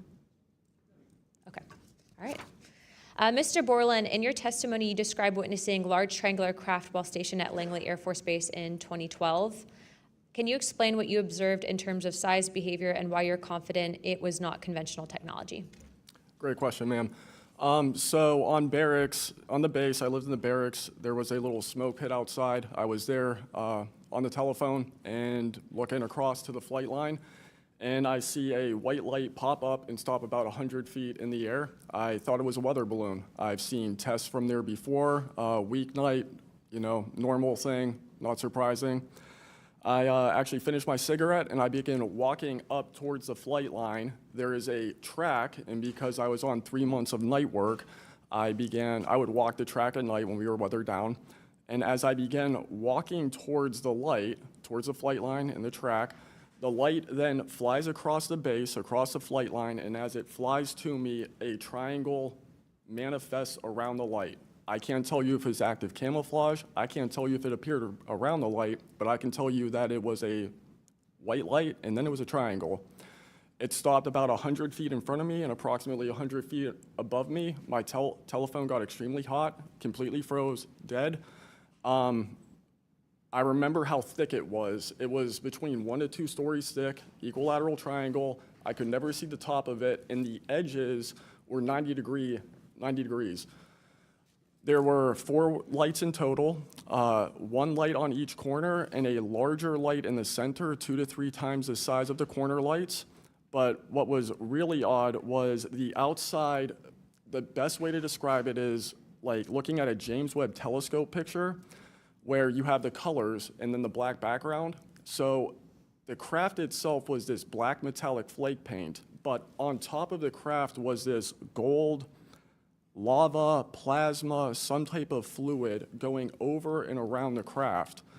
I'm under this for about 2 to 3 minutes, and then the center light flashes 2 to 3 times, no sound, immediately shoots up to commercial jet level minimum, in my opinion, and I immediately feel static electricity all over my body, and then I smell the smell of after a thunderstorm or lightning storm, that really strong summer thunderstorm smell. Gets up to flight level. I'm trying to get my phone reset, and I can only see the center light at this point. If I didn't actually see it take off, I would have thought it was a star. And then it hovers up there, and it begins to slowly move due east out over the Atlantic Ocean. I finally got my phone reset. The entire thing was about, from the time I saw the light pop up near the hangar until it took off out over the ocean, was about 15 minutes. And following up to that question, after you disclose this information to the intelligence community Inspector General, you're subject to phishing attempts and job blacklisting. How widespread do you think this is across the intelligence community for those who raise concerns regarding UAP programs? It's a difficult question to answer. I think prior to David Grush and people beginning this process of bringing people into awareness of the reality of these programs and certain things people have witnessed, probably extremely widespread. I think today there's still an issue, but because people are able to come before you and people are speaking out, I think it has been somewhat less. I would hope, though, that people would, because if this goes back into closed doors, this is going to get really ugly. What type of behavior have you witnessed from former Aero Director Sean Kilpatrick as well as his staff in relate to this information you provided to them? Did they ever try to classify this information as non-human technology? Good question. The problem with this is that I know what I experienced firsthand, and I know other things. I think the staff at Aero that I had met with in March of 2023, I think they were good people doing the job they were told to do. I did not meet with Kirkpatrick. He was either not present or did not want to meet me that day. However, they did classify information about the reality of this subject, and it was very concerning because in my Aero MFR, they had actually referenced a former staff member that was the one who told me to go there, and they probably shouldn't have done that. And real quick before my time is up, and we might go to second round of questioning just so you're all aware, how important, given everything that you've seen and experienced, is the UAP Disclosure Act of 2025 in restoring both public accountability and trust? I think very important. I would hope, though, that the 7-year window could be shrunk, my opinion, but very important. The truth needs to be known. Thank you very much. I now recognize Jared Moskowitz of Florida. Thank you, Madam Chairwoman. Thank you for allowing me to wave on to the committee. I remember, the last committee when we had a bunch of former military personnel folks that either served on bases, were pilots, or were in different programs experiencing knowledge. It made me recognize that the narrative has changed, right? It's politically convenient for the government if you all weren't military folks in suits. It would be much better if you pulled up in Winnebagos and were wearing hats. And so the picture of this, because that's important for the American people and how you tell a story, what the message looks like, and who the messenger is. So this is now the second or third committee where we have former military folks with impeccable records, with information and knowledge. And it's definitely clear on a bipartisan basis that we have to protect our whistleblowers. There's no doubt. And in a day in which it's really hard to tell what's true or not from a political standpoint. And so I don't really know what is true. I don't know on this subject. But I do know when we're being lied to. And we are definitely being lied to. There's just no doubt about that. Mr. Wiggins, I want to talk to you. I find your background and testimony compelling. When you first saw what you were looking at, what were your first thoughts? My first thoughts were, I think everything that I was told and taught as a kid and as growing adult no longer, was applicable. If I'm able to see something that I thought defies gravity in such a way, then what else could be possible? That was my first thought. So did you think what you were looking at was a weapons program that you were unaware of, or did you think what you were looking at was obviously some extraterrestrial piece of technology? Neither one of those crossed my mind. It was just. How about now? What do you think it is now? I'm not the expert. I think it. I want to be as skeptical as everyone else and just hope to know the information. Anyone in the U.S. government tell you what you were looking at to try to dissuade you from what you thought it was? No. So no one was like, oh, there was some anomaly with the technology. No one from the government did that? No one. How do you think you were treated when you reported this information or have talked about, the Tic Tac video is well out there. It's well reported. How were you treated? I've had no pushback at all. I haven't had anyone reach out to me or try to, dissuade me in either direction, militarily speaking. So I was treated fair, and I appreciate the Navy itself with assisting me with coming here to being able to testify. That's good. So what do you think the American people should take away from watching your video, right? Because when we watch it, obviously, right, we've never seen anything like that. It defies what we know to be technologically possible. What are we supposed to think? Someone's lying about something. Someone's hiding something, right? That's not normal what you looked at. I think what the American people should think when seeing that video, along with others before me, is that there is something out there, and we should know as the people what it is. Right, and so let's eliminate possibilities. So they didn't come to you and say there was a technological error with what you were looking at. So we put that aside, right? They didn't say it was broken. So we look at that and we see something. So it's either a weapons program being reverse engineered by our governments or other governments, or it's nobody's government, and it's not from here. Those are it. You agree with that assessment? I agree, one or the other. Mr. Borland, when you first experienced what you were looking at, what did you do next? Like, what was your next step after it had passed and you were done? I actually kind of laughed to myself and said, okay, so this exists as well. Worked in enough programs, been exposed to enough that I was like, okay, so this is a real thing. I went back, walked the track, talked with a couple of my friends about it. I did talk with some of my coworkers, one in particular, which I thought was a joke, and it definitely wasn't, was like, you probably should never say this to anybody. And then what happened to me happened, so. What about you, Mr., how do you pronounce your last name? Nuccetelli. Nuccetelli. And sorry, I know I'm running out of time, Madam Chairwoman. So obviously your incident happened well before we could record things on cell phones and things of that nature, right? What did you do when you first experienced? Because what you saw, right, you saw it happen like right out of your base. Correct. So tell me what you did after you saw that. What was like your next move? And I want to hear what your experience was. My next move, I went into my house after it left. I made sure no one had been abducted, and I picked up the landline. I called the Security Forces Command Center. I reported it. I requested that they give me a call back and make notifications up the chain of command.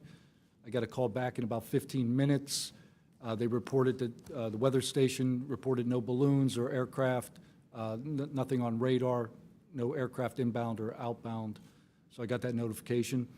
And then within the following day or two, me and the other witnesses wrote statements. We prepared a report, and then we filed all that information. Madam Chairman, thank you for your indulgence in my questioning, and thank you for continuing to lead on this subject. What do you and your friends think about it today? You all have talked about it. Yeah. I mean, so what do you think about your experience as a collective group? That'll be my last question, Madam Chairwoman. I mean, we've been talking about this for 20 years. We don't know what we saw. What we saw changed our lives and the way we think about everything. It was incredibly profound. The object I saw, I don't even know if it was an object. It was a light. It was an orb. It didn't look like a craft, but it did look solid. And that's what we talk about. We noticed the object, and this was a pattern across all the encounters. Someone would see a light. They would pay attention to the light. And then the object responds. It performs for you. And then they come down and they investigate you. So it's almost like they're curious. So that's the thing we primarily talk about. Why did it come after we noticed it? Maybe it noticed us after we noticed it. You're welcome. I now recognize Representative Mace for 5 minutes. Thank you, Madam Chair, and I want to thank all of our witnesses for being here today. Mr. Borland, I'd like to start with you and ask a few questions. Were there any other witnesses when you saw the equilateral triangle? Were there other witnesses that saw the same thing? Not to my knowledge, ma'am. At that point, the only people that would be awake is those of us that were doing operations for the GWAT and then security forces, so not to my knowledge. And do you think that, in your opinion, that the equilateral triangle was the U.S. government's technology? I did once upon a time, but knowing what I know now, I'll have to answer that question in a skiff, probably. Well, my next question is, you teased us, so knowing what you know now means what? I know enough to know that if you want an answer to that question, go to Arrow. They have the answer. Do you think it was a foreign government? I do not, no. And Arrow is supposed to be disclosing. The last time I was in a skiff with Arrow, they said they were going to be doing disclosures. Had they been doing much of that? I don't have an answer to you you. I don't know. I know what Arrow reports publicly, and I know what I've been through. Yeah. And some of this stuff can be, I think, debunked, right? Sometimes there are weather balloons that look kind of a little funky, or drones or whatever, depending on the angle, direction, speed, et cetera. Are you scared for your safety? That's a complicated question. So being here today, if I say the wrong word, technically I can be charged with espionage. Espionage is a death penalty. Whistleblowers have faced it. John Kiriakou, for example. I am not scared for my physical safety in the sense of an agency or company coming to kill me, but I have no job. My career has been tarnished. I'm unemployed, living off of unemployment for the next 3-4 weeks until that's gone. So it's a complicated question. Have there been stories leaked about your life to try to discredit you in the public eye? As of now, I don't know. We know they did that to Mr. Grush. I am aware. Yes, ma'am. They leaked his private medical information, horrific things. It is. Okay, you said in your testimony earlier with the chairwoman, you know other things. I guess that has to be mentioned in a skiff. It would. The other things. It would, pending I'm even legally allowed to speak on, and the people in the room are even legally allowed to hear it. And is that, would we need to know the compartmentalized word, like what the code word is, or the name of the program, the special access program, in order to even hear it? You have to know word, right? I would The suggest name of it, right? I would suggest that to be asked to DNI Gabbard and work with her for that, because I can't give you the answer on what is the requirement. This is to what get the it. U.S. government does, right? They compartmentalize the information. Only certain people know the name of the program, and if you don't know it, you can't get the information. If you don't have the name, you don't know what to ask for. Even when we're reviewing the budget, we go into a SCIF, we look at DoD budget and the budget of like black box programs, and we don't know what we're looking at because we don't know what these programs are. Is it a way for the government to hide from Congress what's really going on and where the money's going? In my opinion, absolutely, yes. You mentioned too in your testimony earlier that, quote, you went to speak with the government and they said somebody's name, a colleague's name, and you said they shouldn't have mentioned that staff person's name. What does that mean? A Senate staffer who is the one who helped me get to Arrow recommended me I go there, gave me the email and the phone number because I could not find that information at all at the time. In fact, I believe you guys have talked about how Arrow didn't even have a website for quite a period of time. We were told they were going to do disclosures, both what they've debunked, because some of it can be debunked, and then what they haven't been able to debunk. And to my knowledge, it hasn't been a thing. I only have 1 minute left, so Mr. Knapp, we are definitely going to watch every documentary. You guys have you and Jeremy have done a terrific job. I usually have more questions than I have answers.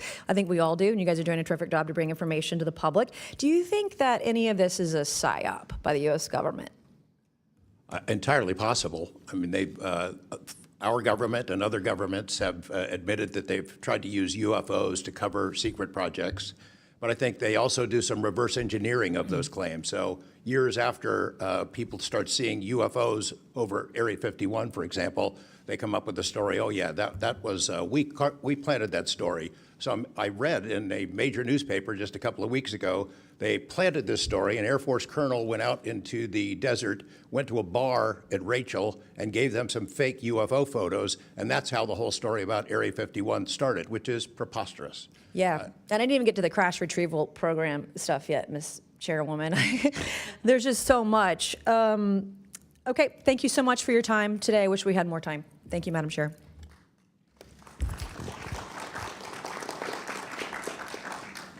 I now recognize Ms. Crockett for 5 minutes. Thank you so much, Madam Chair, and thank you so much to each of the witnesses that have come before us today.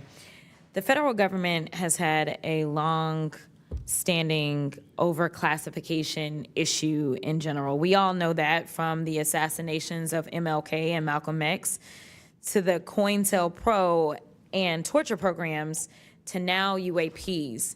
The federal government has kept the American public in the dark about issues of immense public interest. The federal government has routinely made excuses for failing to provide transparency to the public, the most common of which is national security concerns. Mr. Spielberger, can you provide an example of when national security was inappropriately used as a pretext for classification? Congresswoman, probably one of the most infamous examples of that is the 9/11 Commission that found that overclassification was a key factor in the failure to adequately prevent the attacks of that day. In addition to that, what lessons from these oversight failures should guide Congress in approaching UAP oversight? Generally speaking, we would advise this Congress to ensure that agencies adopt a general policy in favor of disclosure instead of a knee-jerk needing to overclassify information and documents. We should ensure that when information is classified or deemed sensitive, it's only for legitimate national security and privacy concerns. And we would recommend adding additional factors to the considerations of cost, value, and certainly to the extent that it's critical for the public interest and the public's right to know, especially when we are talking about these very serious national security concerns and implications. Can you speak to how whistleblowers have historically helped Congress uncover the truth in other areas and how that might apply here? Absolutely. So again, Congress has always relied on whistleblowers coming forward and making disclosures in a number of different issues across different agencies, anything from national security to airline safety, railway safety, environmental concerns, workplace health and safety, a lot of issues coming out of the COVID pandemic, for example. Whistleblowers have come forward with important disclosures on just about any critical issue affecting our government and affecting the American people, all of which have grave implications for the rights and protections that we have and how we live our lives in communities across the country. How important is it for whistleblowers to have strong protections when it comes to UAP-related disclosures or disclosures of other topics of excessive government secrecy?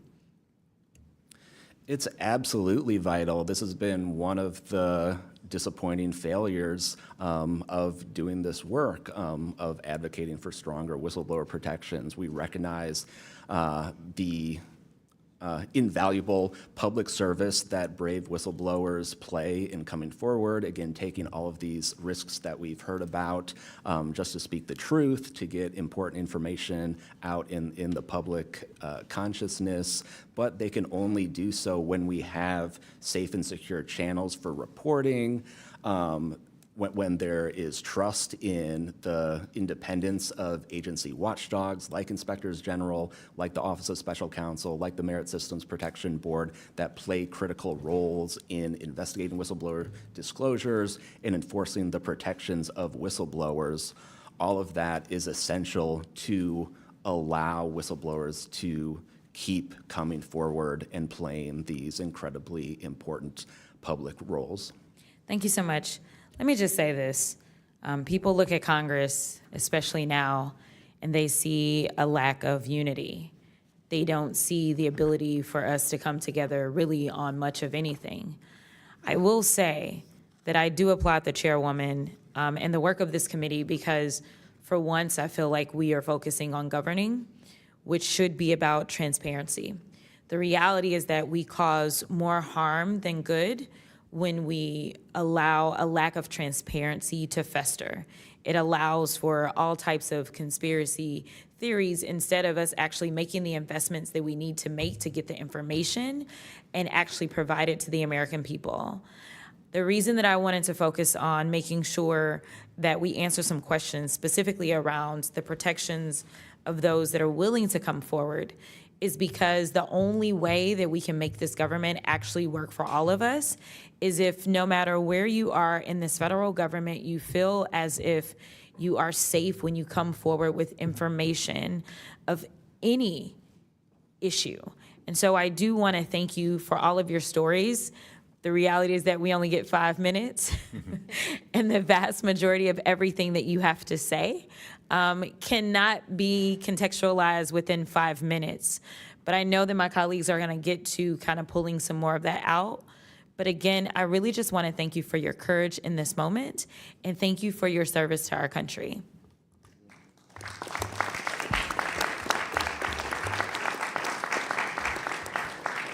I now recognize Mr. Burchett from Tennessee for 5 minutes. Thank you, Chair Lady, and thank you, Ranking Member Crockett. I see a lot of friends out there, and I see a couple enemies, so I'll kind of remember that. But it's a pleasure being here. I want to remind people, too, this thing is an ongoing deal. We're not going to get this overnight. We've been fighting this battle, some of y'all, for 30 years and maybe longer. I hope we just keep focused on what we're trying to get to is total disclosure. We get a little wrapped up in a lot of things, but the government has something, and they need to turn it over to us. We pay their dadgum salary, you pay our salary, and you ought to get more out of us than you do.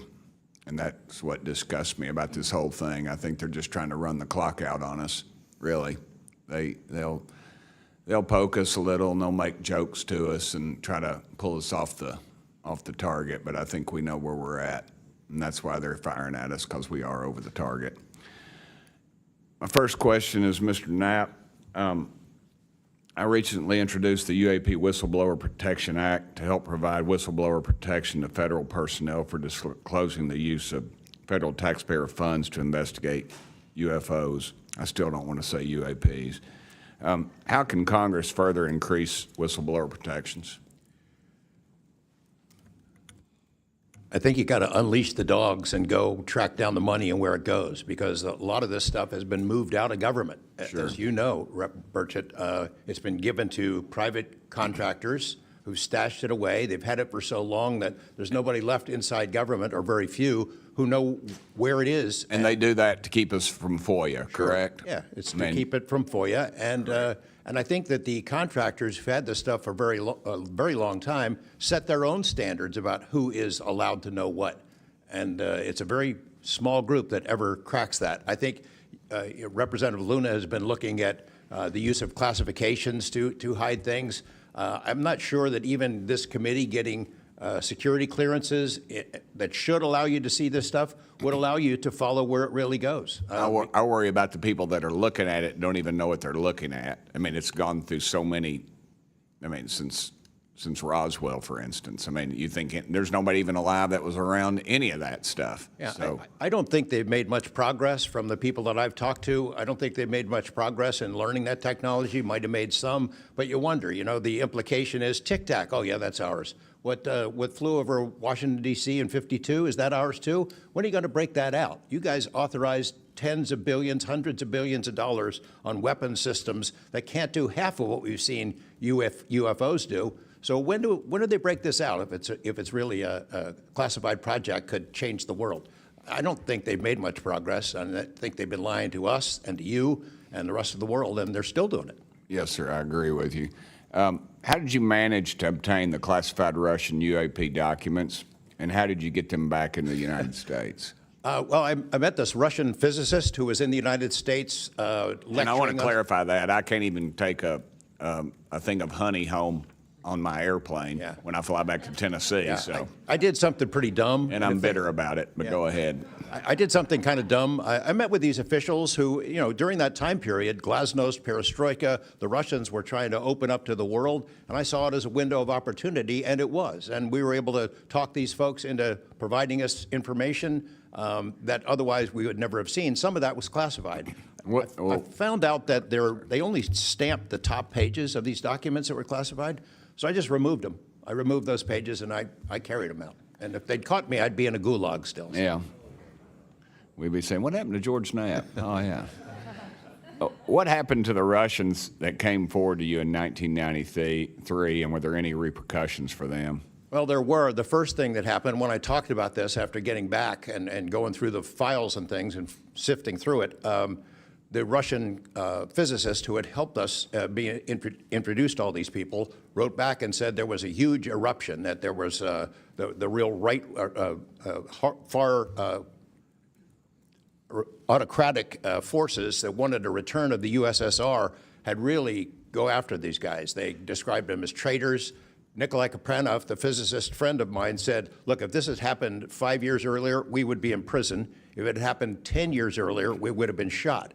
Right. Luckily, at that point, Putin was not in power, but none of those people that we talked to on that trip in 1993 would ever talk to me again. I went back in 1996, and it was like I had the plague. I spoke to different people, but they were scared. And eventually, the story was spun where the Ministry of Defense officials who gave us this information were described as ufologists who said there was nothing really significant to these files. They didn't really find anything a big deal. And I can tell you, you'll see those files that I shared with you, they did find stuff. There was an incident in October of 1982 over an ICBM base where UFOs popped up, was observed over this base where the missiles are pointed at us, United States.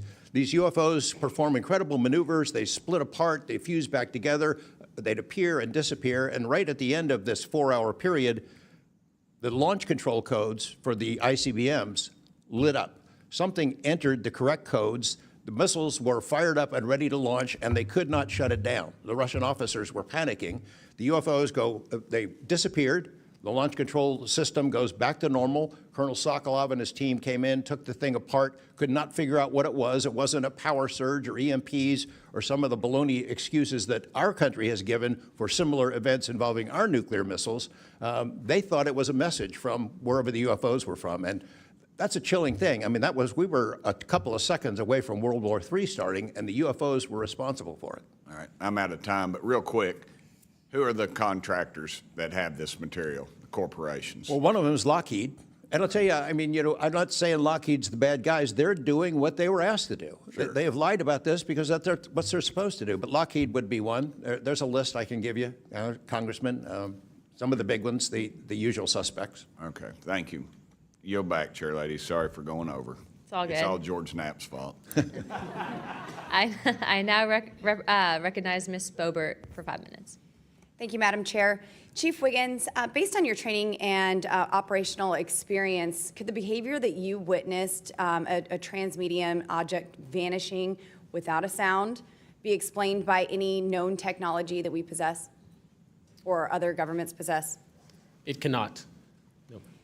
And has any government agency debriefed you or any of your shipmates regarding the EOIR and radar confirmed UAP encounter aboard USS Jackson? No one has, no, ma'am. What was that encounter like when you brought that up? If you want to briefly summarize that, when you brought that to their attention and then you were not provided any follow-up, who was told and how did you feel when there was no contact back to you? As far as the actual incident happening Yes, or sir. the reporting level? Yes, Chief. It was within the event happening. My duties are to report to the tactical action officer on watch while we're standing watch. So tactical action officer was there. I made my report. I've not had any discussion outside of that day. There's been no communication to me or requests from me within side of the military. But speaking of that actual incident itself, once the report was made to the tactical action officer, that's when I made the decision to ask the individual watchstander that was controlling Sapphire to be able to slew into the location. And that's what you see in the video itself is when the watchstander is slewing in and kind of showing us what we're looking at.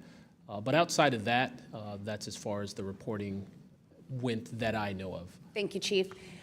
Just for the sake of time, Mr. Nuccetelli, has RO, the Air Force, or the FBI ever followed up with you personally about the Red Square event? I did have follow-up by Aero, nothing with the Air Force. The Aero office updated me, I think, at least 2 times. They let me know that they were unable to locate any records, that the records had been destroyed by the Air Force. The Air Force is destroying all their police records every 3 years on a schedule. So You were informed that these documents were destroyed. Well, I have a Freedom of Information Act from the Air Force that states clearly that they destroy all police records on a 3-year schedule. Okay. So they were sitting on documentation, destroyed it, refused to question any of the lead investigators, anything leading into this investigation? Yeah, basically, they destroyed all the police records. So you couldn't even, call the Air Force and ask them if there was a vehicle accident in that time frame. So that's a big problem. We're losing data in real time. So we'll never be able to go back and track. I think our federal government has a history of destroying records. Thank you very much, Mr. Nuccetelli. Dr. Borland, as a geospatial intelligence officer, have you seen classified data indicating UAPs operate in restricted U.S. airspace, and has that information been withheld from Congress? I have not in U.S. airspace. That is intelligence oversight, so I did not have domestic authorities. After filing your Inspector General complaint over retaliation inside the Pentagon's UAP office, did you receive any kind of protection or just more retaliation? Within the IG or Aero, ma'am? Either. Aero, they went after the staff member and classified everything, shut that down. The IG, to this day, I don't even know if my complaint's active. I know my attorney that represented me was very, very, very concerned. And the best of my understanding, I was determined credible, not urgent. And do you think that experience would suggest that the internal UAP investigations may be compromised? Possibly.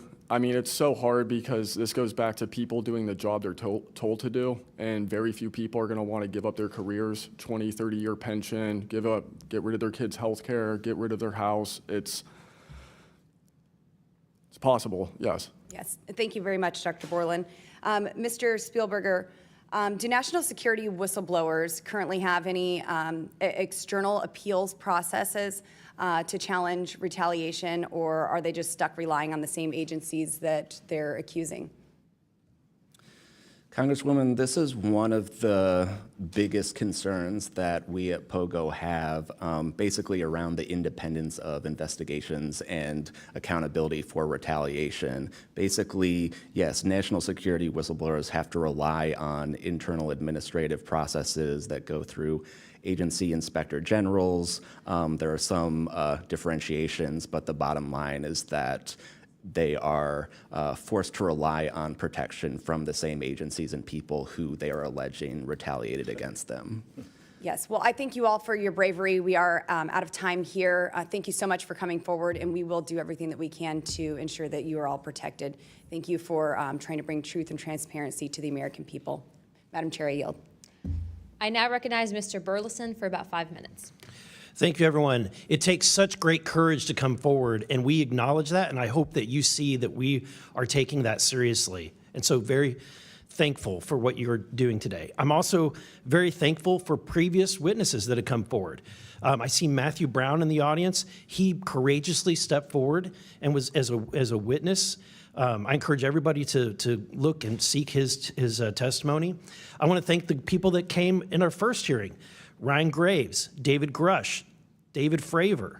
And in our second hearing, Admiral Gallaudet, Lou Elizondo, and Mr. Gold. And the many others that have come forward. We hear you, and it's time that we, enough is enough. It's time that we take action. Look, I'm not jumped to the conclusion that I believe that there are, aliens coming from another planet. But I'm open to that.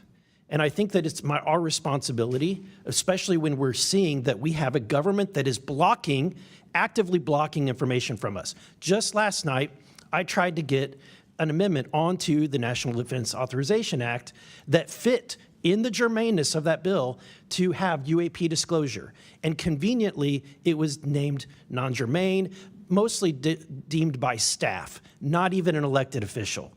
This is the kind of stuff that we repeatedly see. Last year, we were blocked by someone in House administration from being able to receive a full briefing from Arrow. So not an elected official, but someone in staff blocked us.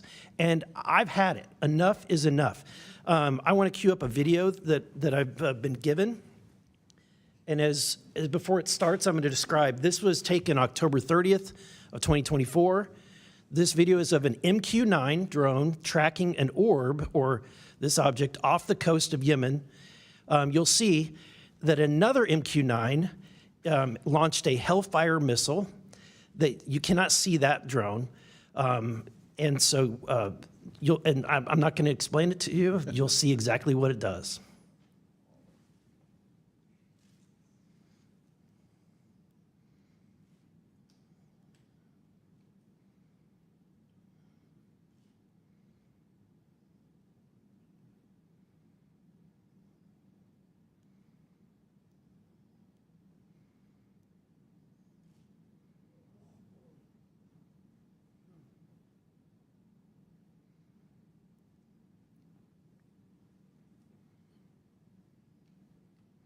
This is when it zoomed out, so you can still see it traveling.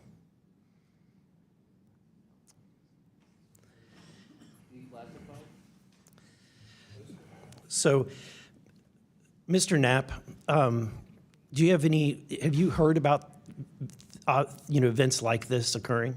And what information might you have? I have heard about events like this. I have heard about this event. Jeremy Corbell and I talked about it in one of our episodes a while back. We did not have the video, though. There are servers where there's a whole bank of these kind of videos that Congress has not been allowed to see, that the public hasn't been allowed to see. Occasionally, some of that stuff gets out in the wild, and it comes our way. It should be going to you. The public should be seeing this stuff. And why you're not allowed to, I don't know. But that's a Hellfire missile smacking into that UFO and just bounced right off. And it kept going. It kept going, and it looks like the debris was taken with it. Yeah, what the hell is that? What again, flies like that? Again, I'm not going to speculate what it is, but the question is, why are we being blocked from this information consistently? I want to ask this just question. How in the world, this is the document, I want to enter this in for the record if it hasn't already been entered, Madam Chair. The document So that you ordered. provided on thread 3, this is a huge file. How in the world did you smuggle this out of Russia? Carefully. In your socks?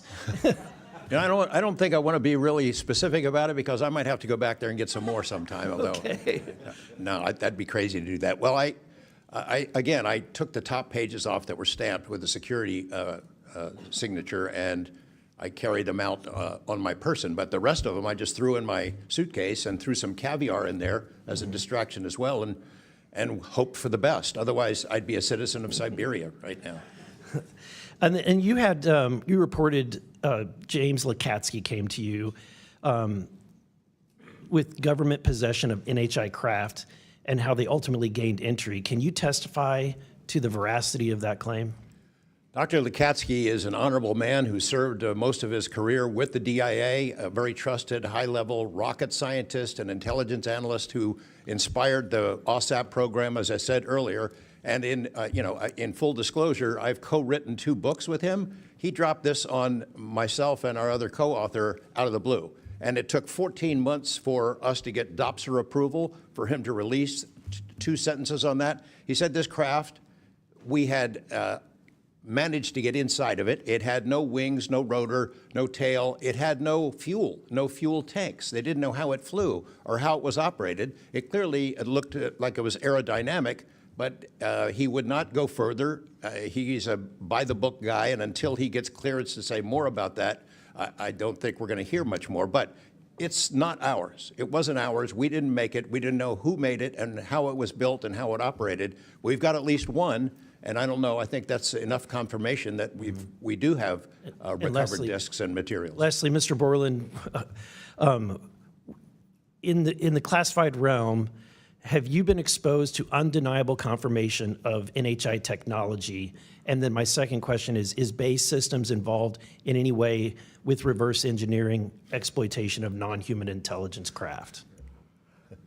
Yeah, we're gonna have to have a conversation this Skip for that. Whether I'm legally even allowed to answer that, and whether you're even allowed to hear it, sir. Okay. Again, you can sense our frustration.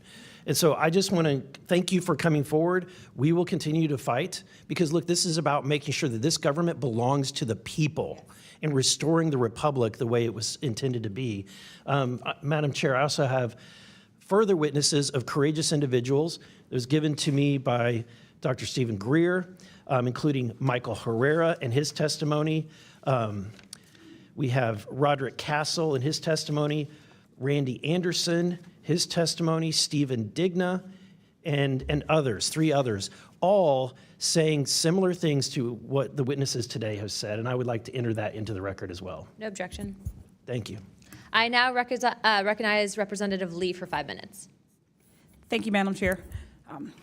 I think we need to make sure that we don't get distracted by sensational stories only of unidentified anomalous phenomena and lose track of what the core of this hearing is about. This is all a perfect example of why whistleblowers are so important and why it's so important that we step up and protect them. With Trump, RFK Jr., EPA Administrator Lee Zeldin, and others committed to dismantling government and firing professionals who do dare to speak out against the threats this administration's disastrous policies create, we have to focus on protecting all whistleblowers, not only the ones who are reporting on UAP. I'd like to thank the whistleblowers who have agreed to come before the committee today and speak their truth. This administration's claims to care about waste, fraud, and abuse, and so often it is the whistleblowers who care and who are the tip of the sword fighting against the real waste, fraud, and abuse. One study found that whistleblowers expose fraud at more than twice the rate of third-party auditors. So, Mr. Spielberger, what are some of the best examples of whistleblowers exposing fraud and abuse in the federal government? Thank you, Congresswoman. Again, whistleblowers have played such a vital role across so many different issues. One prominent example goes back to the 2014 VA waitlist scandal. POGO actually played a very instrumental role coordinating with Iraq and Afghanistan Veterans of America. At that time, we received tips and whistleblower disclosures from over 800 different individuals talking about the VA subjecting veterans to extensive wait times in order to get the basic standard of care that they deserve. It certainly prolonged serious illnesses, even contributing to hastened deaths, and we were able to help shed more light on that issue, which I think just emphasizes the importance, even outside of the national security context. We are often still talking about serious issues and even life and death concerns. And unfortunately, whistleblowing can lead to serious repercussions and retaliation, especially in this vindictive and lawless administration. Mr. Spielberger, in the past, what kinds of retaliation have they faced, and what are we seeing today under the Trump administration? So we've certainly heard about a number of different examples of retaliation. One that I'd like to highlight that Mr. Borland referenced previously is retaliation through abuse of the security clearance process. That can have grave implications not just for a whistleblower, but also their ability to seek legal counsel and defend themselves against retaliation. And when we look at the past several months of this administration, unfortunately, we've seen a really systematic approach toward dismantling the nonpartisan civil service. We've seen the mass firings. We've seen undermining of independent agency watchdogs, mass firings of inspectors general, undermining the Office of Special Counsel, the Merit Systems Protection Board. Again, these entities that are meant to be independent and play a critical role in investigating whistleblower disclosures and ensuring that their rights are protected. Yeah. Thank you. In 1989, Congress passed the Whistleblower Protection Act and then broadened it again in 2012 to ensure that federal workers could feel free to come forward to their elected officials. And it's a good thing we did, because whistleblowers have played a more important role than ever since Trump has taken office. It was thanks to a whistleblower that we learned that DOJ allegedly put every single American's personal security information at risk by bypassing safeguards and copying all this data to an unsecure server. I ask unanimous consent to enter into the record a New York Times article titled, quote, "DOJ put critical Social Security data at risk," whistleblower says. Good to go. Thanks. We've had whistleblowers at the National Labor Relations Board reveal that DOJ minions may have shipped case files outside of the agency, possibly to help then co-president Elon Musk continue to exploit his workers. And last week, whistleblowers at the National Institute of Health came forward to say that RFK Jr.'s vaccine misinformation campaign had pervaded even the highest levels of the agency. Typically, whistleblowers have an inspector general they can rely on to investigate their claims and register issues with agency leadership. But President Trump has fired or demoted over 20 inspectors general. If I may ask one more question, Mr. Spielberger, can you explain how eroding the independence and capabilities of inspectors general further endanger these whistleblowers? Absolutely. So again, whistleblowers already face incredibly great challenges in coming forward under normal circumstances. And when we erode these entities that are expected and required to enforce whistleblower protections, fairly investigate their disclosures, it calls into question the integrity of their investigations and findings, whether they'll take whistleblowers seriously when they come forward, and whether we can trust that they will use their authority to enforce the protections of whistleblowers who do come forward, essentially whether they will continue in their role as an independent watchdog or basically become a lapdog for a current or future president. Thank you. And I will take no more liberties. I yield back. Thank you. I now recognize Mr. Crane for 5 minutes. Thank you, Ms. Chairwoman, for holding this hearing. Thank you to the witnesses for appearing. In the effort of transparency here, I got to admit to the witnesses that, growing up, I really never believed in UFOs or any of this stuff. I always thought it was a little kooky and whatnot, but, after hearing your testimony from honorable service members watching videos like my colleague, Mr. Burleson, just presented. I got to admit, I've become a believer. Not that I know where these things come from or, what they really are up to, but I'd like to start with asking the witnesses. Mr. Nuccetelli, you were in the Air Force, right? Yes. Did you believe in UFOs prior to your encounter? I've always been interested. Okay. Chief Wiggins, you're currently in the Navy, is that correct? Correct. Did you believe in UFOs before your encounter? I did. I'm from Las Vegas, and I've watched George Knapp my whole life. Okay. What about you, Mr. Borland? I have always been open to where facts go, so. Were you guys scared or hesitant to come forward and tell your story because of fear and believing that you might be reprimanded or ostracized from society because of your stories? Mr. Nuccetelli? Yes, absolutely. I probably would not have come forward if I didn't have documentation to prove some of my story, and I also wouldn't have come forward without the people that paved the way for us in the first congressional hearing. So, Chief, what about you? Once I got the okay from the Navy from top down, that gave me a level of relief. Prior to that, I didn't have any thought left or right of that, but thanked the Navy to give me the go-ahead, and that gave me the relief that I would not have any level of reprisal or anything happen to me. Mr. Borland, how about you? Absolutely. I mean, after I went through everything, it was pretty clear that I caused a major issue in the executive branch, so I did what I was supposed to do, and that's why I haven't spoken publicly. That's why I'm happy to be here. This is how I wanted this to be done in regards to me. Mr. Borland, why do you think that you faced reprimand and discipline for your effort to come forward and be transparent about what you saw? About what I saw is the reason why I got into what I know and has been disclosed to Aero and the IG. And I think that information, well, it was labeled an extremely sensitive national security issue. Thank you. Mr. Knapp, I've watched many of your videos on Joe Rogan and other places. One of the big questions, I think, for many of us is why do you believe that the federal government refuses to be transparent about this issue?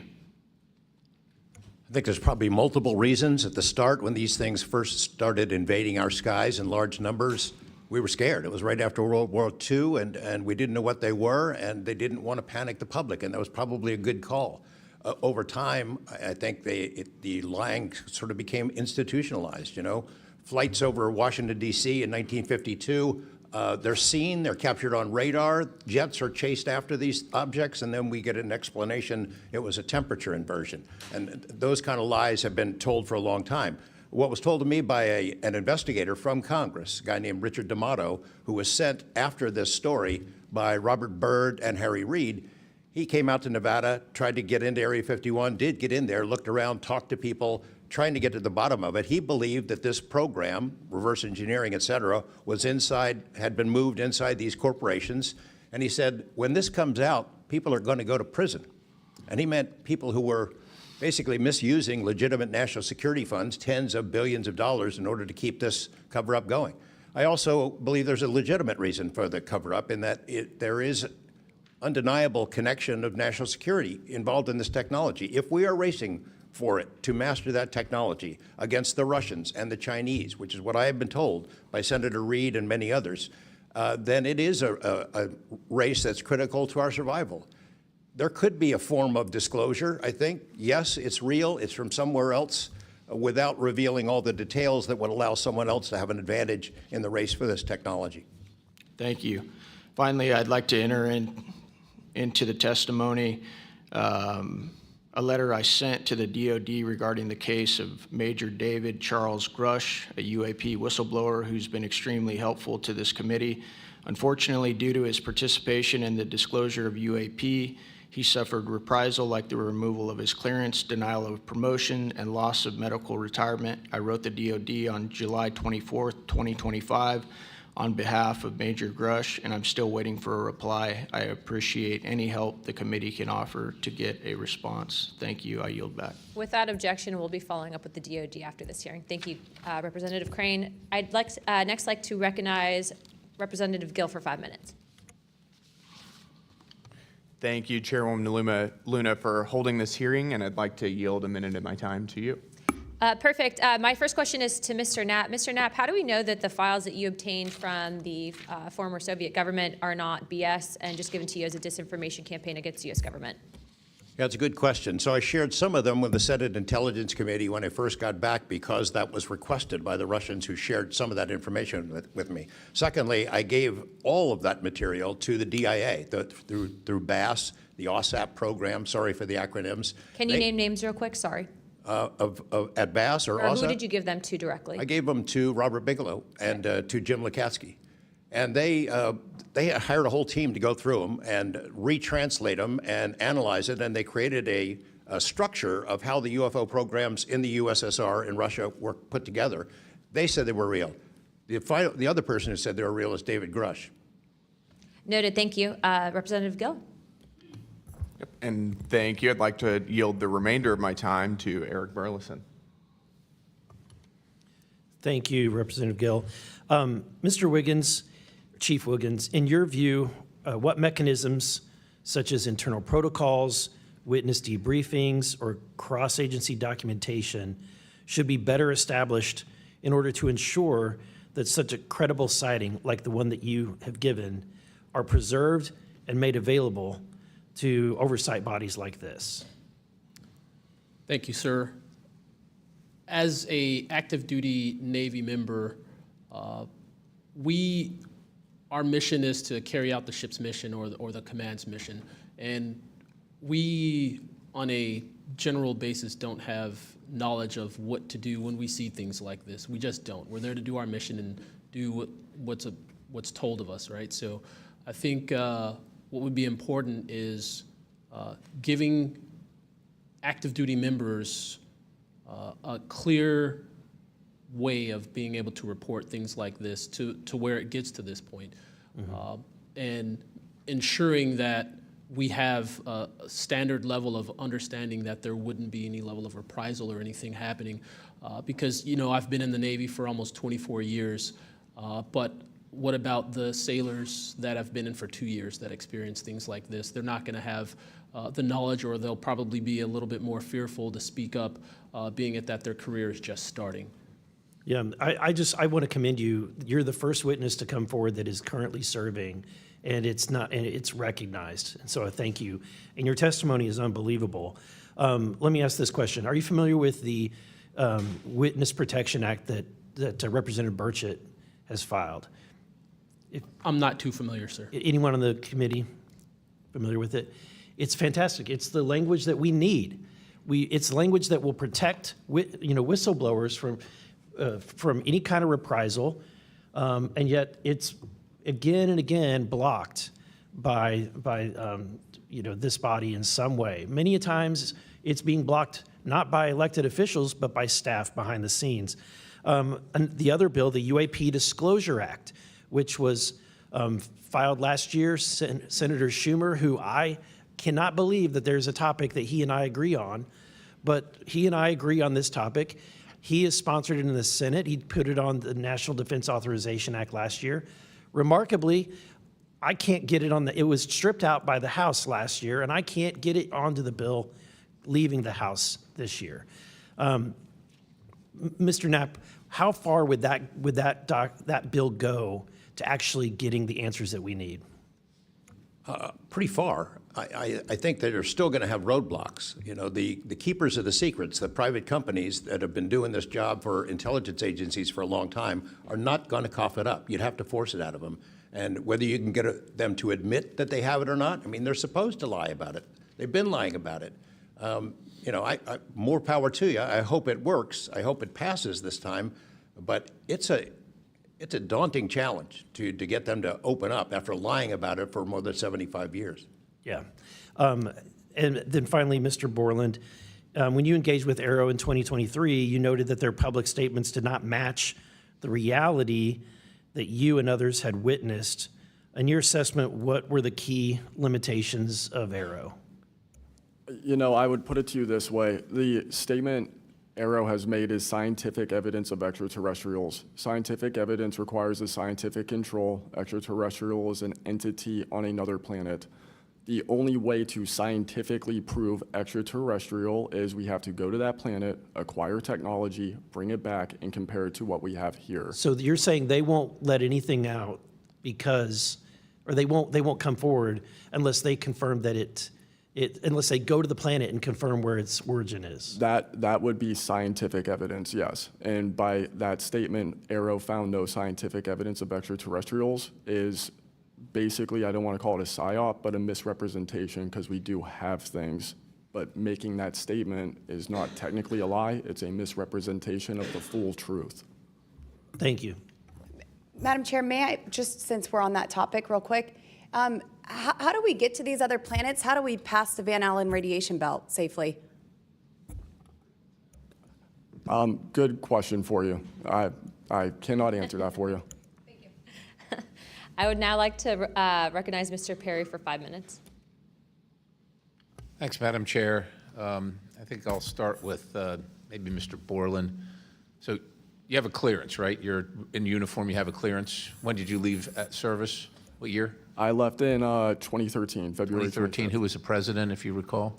2013 would have been President Obama, sir. Wasn't President Trump, right? No, sir. Okay, so you have a clearance, right? You're serving in uniform, you have a clearance. Yes, Your sir. story, you know, I think many of us are kind of picturing the scene. You walk out in the flight line, having a smoke, this event occurs.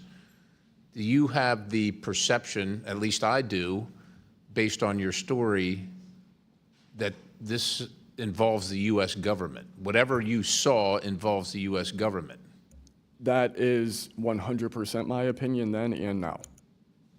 And was there an after action? Do you do a daily debrief of the activities of the day? Was any of that recorded? Was there a conversation with the command? Was there any documentation that you know of at the time? Not to my knowledge. I mean, like I said, I talked about it in on the ops floor, and a couple of people had pulled me aside, some older enlisted, and were like, you probably want to keep that to yourself. So did you get the impression that they knew what you were talking about, just didn't want you to harm your career or seem crazy, or that they didn't really witness? Did you know anybody else that witnessed what you saw? Again, not that night. Like I said, the only people that would have been out there would have been security forces, and then those of us that were doing ops. Security forces in uniform or contract? Probably both. Did you talk to them? Did anybody talk to them in an after action? Not to my knowledge, sir. Was there any interest in the command to determine and verify what you saw? Not to my knowledge, sir. It's unfortunate. Chief Wiggins, thank you for your service. Gentlemen, thanks all of you for your courage to be here. Your story's a little bit different. Sounds like it, well, for both of you guys, and also Mr. Nuccetelli, if this were sanctioned by the U.S. government, even though you have a clearance, but it's classified above the clearance level, do you see any reason why they would allow you access, being present, viewing it,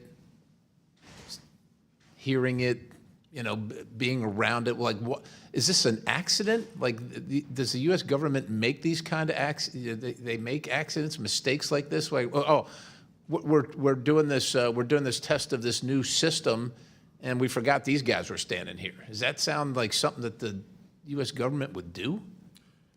No, sir. Some of the launches we were doing were like $5 billion projects that had taken like 10 years to develop the technology. And these objects were coming right up to the launch pad. So any kind of mistake, I mean, it could cause a catastrophe. Right. So it's very confusing why these objects would be operating in and around our bases or during training exercises. So it would lend you to believe that the U.S. government had nothing to do with whatever it is you saw. Correct. They wouldn't want it there because it would potentially interrupt the proceedings at the time. Was there an after action? Was there a discussion by your command was there an investigation? It's pretty significant activities that you were involved in. Was there an investigation that you know of? We conducted investigations in real time. Right. And we document all the evidence, but as far as anything from higher up, I don't know if there was an investigation done. No information came down on what we should Were do you to ever mitigate. interviewed at someone else's request? About that incident? Yeah, about the incident. I don't believe so. Do you think you find that odd? If something happens, you're around multi-million, maybe billion-dollar operations and launches of national security interests, very sensitive. There's an anomaly in the operation. The only person witnessed it, saw UAP at Vandenberg at that time frame, that was interviewed was the one that witnessed the thing land. Why wouldn't, well, I don't know why I'm asking you, but it seems to me that we would want to interview everybody associated, even not associated, to find out if they were associated. Chief Wiggins, how about you? Was there an investigation? Was there an after action? Was there documentation on the incident that you were privy to? No, sir, not that I know of.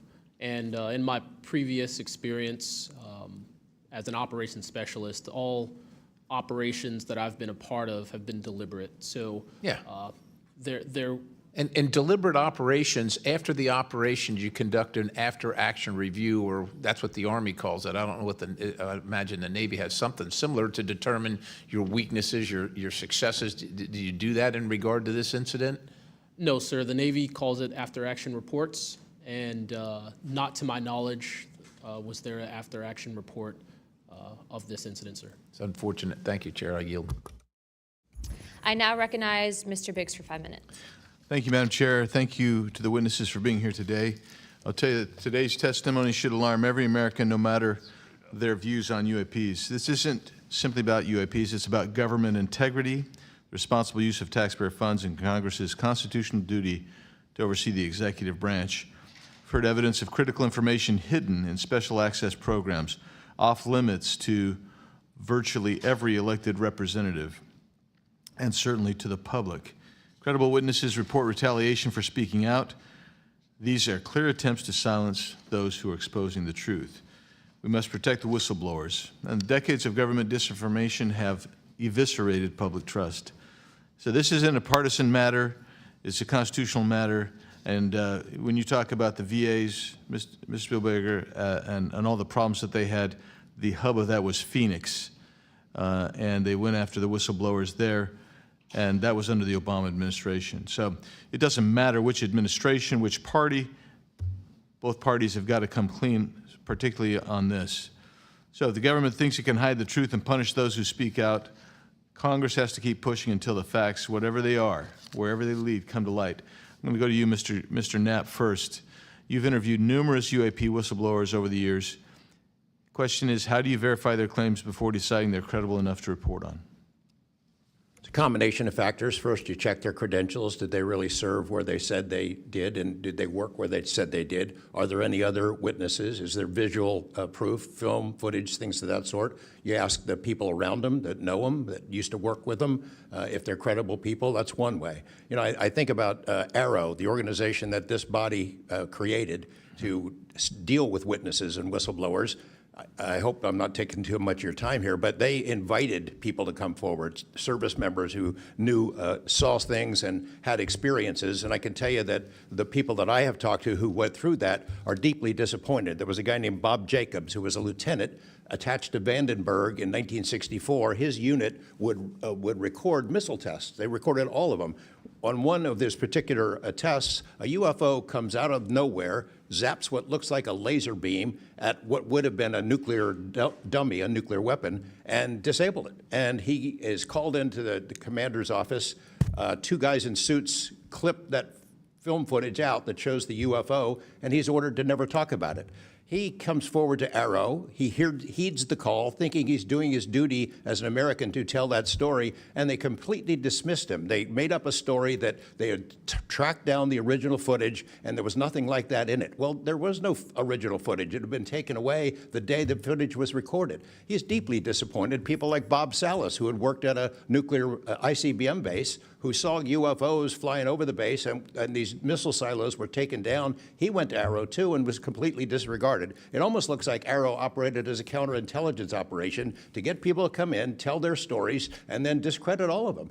I can't imagine that any whistleblower or witness will ever go to Arrow again because of what happened under the first director, who's now long gone, but still seems to act as the spokesperson for that organization. And I would say, Madam Chair, maybe at some point we need to really dig deep into Arrow, and I would encourage us. Oh, I'd be happy to send maybe a subpoena to Mr. Kilpatrick. There you go. Mr. Nuccetelli, you've testified that official Air Force records of the Red Square incident are now held by Arrow and the FBI. Has Congress or you been denied access to those records, and on what grounds would we be denied access, you or us? No, the records are unclassified, so okay, provide them to. In the 2003 to 2005 incidents you described, were any physical effects, electromagnetic interference, radio anomalies, or security system disruptions documented in base logs or any reports, official reports? Not to my knowledge, no. Mr. Wiggins, has the full resolution unedited footage of your incident been provided to Congress? Yes. Okay. Were you or your crew ever instructed formally or informally not to document or discuss the event? Ever? No. Good. Mr. Borland, you've talked about manipulation of your security clearance records. Can you identify which agencies or offices were responsible and whether they provided any written justification? I can do that in a skiff, sir, 100%. Because of being a part of a multi-agency special access program, I cannot give those publicly. So I'd encourage us, Madam Chair, to have that skiff meeting if we can. And then, Mr. Borland, again for you. You testified that you withheld certain sources and methods from Arrow due to mistrust. Can you give us some specifics that led you to believe they were misrepresenting the truth? Well, as I said already, what I said about scientific methods, scientific control, extraterrestrials, I mean, I know what I've seen, I know what I know, and I know it's true. So any agency that's going to go public and try and manipulate the public perception of this subject in such a way that it is negative when I know the truth about it is why I had extreme reservations with it, and also what I've been through and other whistleblowers and people in the know about this subject have been through. So, Madam Chair, thank you for letting me wave on. I think the key thing there you talked about was manipulation of message, manipulation of narrative. That is really the problem with this entire the system that we've seen since you've started these wonderful hearings, Madam Chair, and I thank you so much. Thank you, Representative Biggs. The chair would now like to recognize Mr. Begich for 5 minutes. Thank you, Madam Chair. First question, Mr. Borland, earlier today you mentioned that in a skiff you would be able to discuss whether a member of Congress is actually legally able to access certain information. Under what authority would a member of Congress be restricted from accessing information on this topic, even within a skiff? I would suggest reaching out to Director Gabbard and speaking with her about that. I'm hopeful that this goes back to the executive branch and who even has authority. Unfortunately, I can't give you a 100% solid answer because I don't even have that knowledge. Next question to George Knapp. What is the estimated annual budget, your view, for the program for investigating or reverse engineering UAP-related technology, including official, misappropriated, or black budget funds? I wouldn't have a clue. I don't know of any person that's ever seen it. Does anyone on this panel wish to address that question? Okay, moving on. Are any of you willing to name specific gatekeepers within the root cell of the UAP-SAP Federation?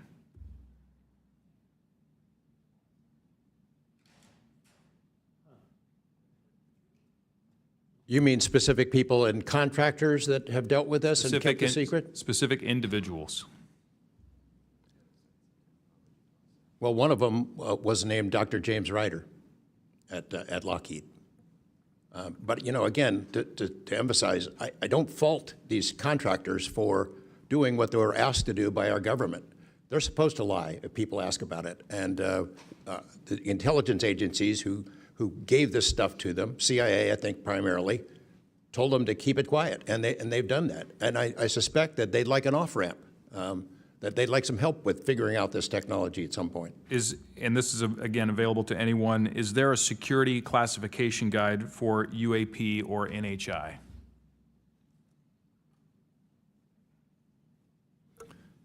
I remember in the 2003 or 2023 hearing, it was stated that all UAP-related material is classified secret or above. I have a name for you. Go ahead. Glenn Gaffney, CIA.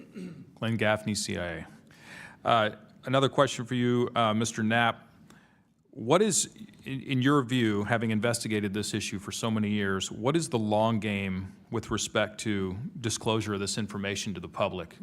Because with the advent of essentially a video camera and a high megapixel phone in everybody's pocket, at some point, this information is going to be impossible to withhold from the public. What do you think is the long game here? Well, the secret's out. I mean, how many videos have there been already? You know, videos that are leaked from within the military and intelligence agencies and contractors and sensor platforms. It's out there. But they have the high ground. The people that don't want us to take it seriously dismiss it, discredit the witnesses, come up with a cover story. I mean, it's been out there a long time. The public senses that it's real, and the people in authority dismiss them. It's a game that's been going on a long time, and I don't think they're ever going to release it. I think that there's an attitude among the people that have been involved in this for a long time that the public doesn't deserve to know, and that the public probably can't handle it, but they can. Final question, again, this one's open to anyone who'd like to answer it. Describe your understanding of the org chart or lines of control within the executive branch with respect to these topics.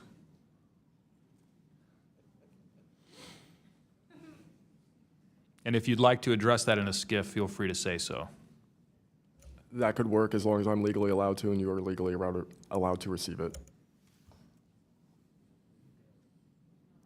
I think these programs are in the executive branch, National Security Council and over on that side. That seems to be what some of our witnesses have told us over the years. So you can, Congress can file all kinds of requests. The FOIAs can be filed with the Department of Defense, Department of War now, and they can honestly say, well, we don't have it, because they don't have it. Thank you. Is there anything in my remaining 30 seconds that you'd like to share on any of these questions that I've asked you today? I applaud the committee for trying to tackle this monster of an issue. I really appreciate that it might be the only bipartisan issue in Washington where everybody can agree. We've watched multiple hearings now. Everyone is asking the same kind of questions, whether right or left, and honestly want the answers. And Chairman Luna, Chairwoman Luna, I appreciate your dedication to this, Tim Burchett and the other members for sticking with it, because it's come up in Congress before, and they had hearings, and then they dropped it for 50 years. So it's going to take a lot of time to get to the bottom of this, and I applaud your commitment to getting to the truth. Thank you, Mr. Knapp. Pursuant to Committee Rule 9C. Madam Chair, can I ask a parliamentary question of you? Yeah, sure. Does this subcommittee have the authority to do subpoenas? Task force. So the task force, to answer that question, has to do it through full committee. Okay. So, and also in regards to immunity, which to Mr. Borland's point, we are going to be doing a motion to ask for immunity for you and a few other people to come into a skiff and tell us what you know without being subject to the Espionage Act, et cetera. Thank you, ma'am. So that's just kind of an update. But as a task force, because we are not a full subcommittee and there are certain authorities that haven't been granted to us, probably because they don't want us to have it. But there are ways to work around it, so we're kind of figuring that out. Pursuant to Committee Rule 9C, the majority and minority will have an additional 30 minutes each to ask questions of the witnesses without objection. So ordered. With that being said, if you guys want to jump in the queue, I know Representative Crane, Burleson, and likely Burchett have a few more questions. I'll just start out with 2, and then I'll pass the buck to Burleson. Burchett, do you have anything? Yeah. Burchett and then Crane. Just real quick, Mr. Knapp, and short answers, please, because of time. How much of these alleged Russian crash retrieval documents have already been physically out there? So, I mean, percentage-wise of the documents that you submitted to Congress, what was public already and what was not newly released? Maybe 1%. Okay, so the rest of it should be predominantly new information. Yep. Also, can you just elaborate real quick? I know you had, I think, mentioned a Thread 3 program, but also alleged in those documents, I got through maybe half of them last night. There's a lot, and I don't speak Russian, contrary to what my people might allege.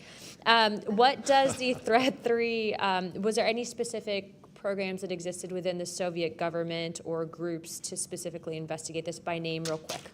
It's a number. There's a number in those documents I gave you. There was a larger program that actually had 3 sub-programs that was, Thread 3 was the name I got, and then the DIA guys who looked at it figured out there was a much larger organization.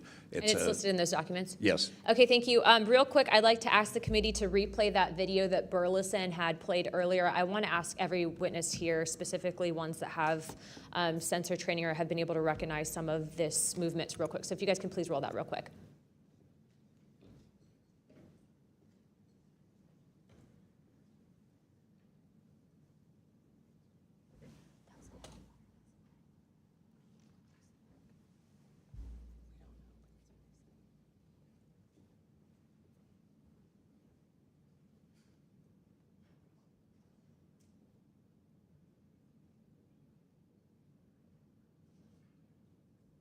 Okay, while this is still rolling, Mr. Nuccetelli, real quick yes or no answers. Are you aware of anything in the government, United States government arsenal that can split a Hellfire missile like this? No. And do whatever blob thing it did and then keep going? Nothing? Nothing. All right, how about you, Chief Wiggins? Nothing to my knowledge, ma'am. Okay, and how about you, Mr. Borland? I prefer to answer that in a skiff. Okay, does this video scare you guys? Yes or no? Yes. Wiggins? Yes. Nat? I had a different reaction. I was really happy that it got out. Thanks for providing Curiosity that, kills the Congressman. cat. All right, Mr. Borland? Yes, for Okay. All right, that is the end of my questioning. I'd like to now recognize Mr. Crane. Thank you. Chief, I was on a ship for a little bit. I was a gunner's mate on the USS Gettysburg for a couple years. My question to you is, when you had your encounter and you saw it on the screen, you were in the CIC, is that correct? That's correct. On an LCS ship, the CIC is on the bridge, so it's called ICC-1, but yes, same. Did a bunch of the other folks in the CIC come and check out what you were looking at? Yes, we all did. The tactical action officer, myself, the RCO, and 2 others that were on watch. We were all in the same space, so we were all looking at the Sapphire screen all at the same time. Because in the other couple instances with the witnesses, you guys just saw it by yourself, is that correct? Mr. Borland, you saw it by yourself? For me, yes, sir. Mr. Nuccetelli, you saw this by yourself? No, there were multiple witnesses in every case at Vandenberg. Okay. So, Chief, did that spread like wildfire throughout the ship in the next day or two, what you guys had seen? No, sir, it didn't spread throughout the ship, but it spread throughout ICC-1 conversation. As you do your turnover, we talk about it, but it didn't go further than just the watchstanders that stood watch on the bridge and in ICC-1. So it did move around there throughout a few days. I'm kind of surprised. Stuff usually spreads around the ship pretty fast. Why do you think the rest of your fellow sailors on the boat didn't hear about it? Potentially uninterest, possibly, with engineers or combat systems like yourself, don't make their way up to the bridge enough to get within sight of the circle of talk about the incident. Was it hard for you to get permission from the Navy to bring that video? I myself didn't bring the video. I just saw the video. When I saw the video, I got in touch with Admiral Gallaudet. That's how I wind up knowing about the video itself when I first talked to the Admiral. And you can hear my voice at the back end of the video, and I was like, hey, that's my voice, and I wanted to talk about it. How long did that encounter take place, Chief? So the encounter itself, from the time I recognized on my radar to the time after the video ends was probably about 5 to 7 minutes. What speed was the object moving at? When I first witnessed off the port bridge wing the object moving out of the water, what I thought was originally just a light on the water, something on the horizon, and surfacing and going into the air, I then knew it was an air contact. But as an air controller myself, I started thinking and going through kind of like my checklist in my mind. Could it be a helo? But it's not blinking lights. So I then realized this is something I've never seen before. So the speed itself, just going from the horizon to about maybe 3,000 to 4,000 feet in the air, was very slow, slowly rising. And then it sped up. I'm not an expert at knowing specific speeds of aircraft just by visual eye, but I would say probably 1-2 Mach instantly into the rest of the formation. I didn't notice visually with my own eyes the other 3 objects until I went back to my radar and also utilized Sapphire to see that, in fact, there were 4 total. And then again, when they all left after a certain amount of time, it was nearly instantaneous. So you spotted it visually first, Chief, and then went back to your radar, or did you guys spot it on radar first? Radar first, because that was my watch station. And then you went out to the port bridge wing, is that correct? Correct, to verify what I saw on my radar. What range was it at, Chief, when you were able to see it visibly?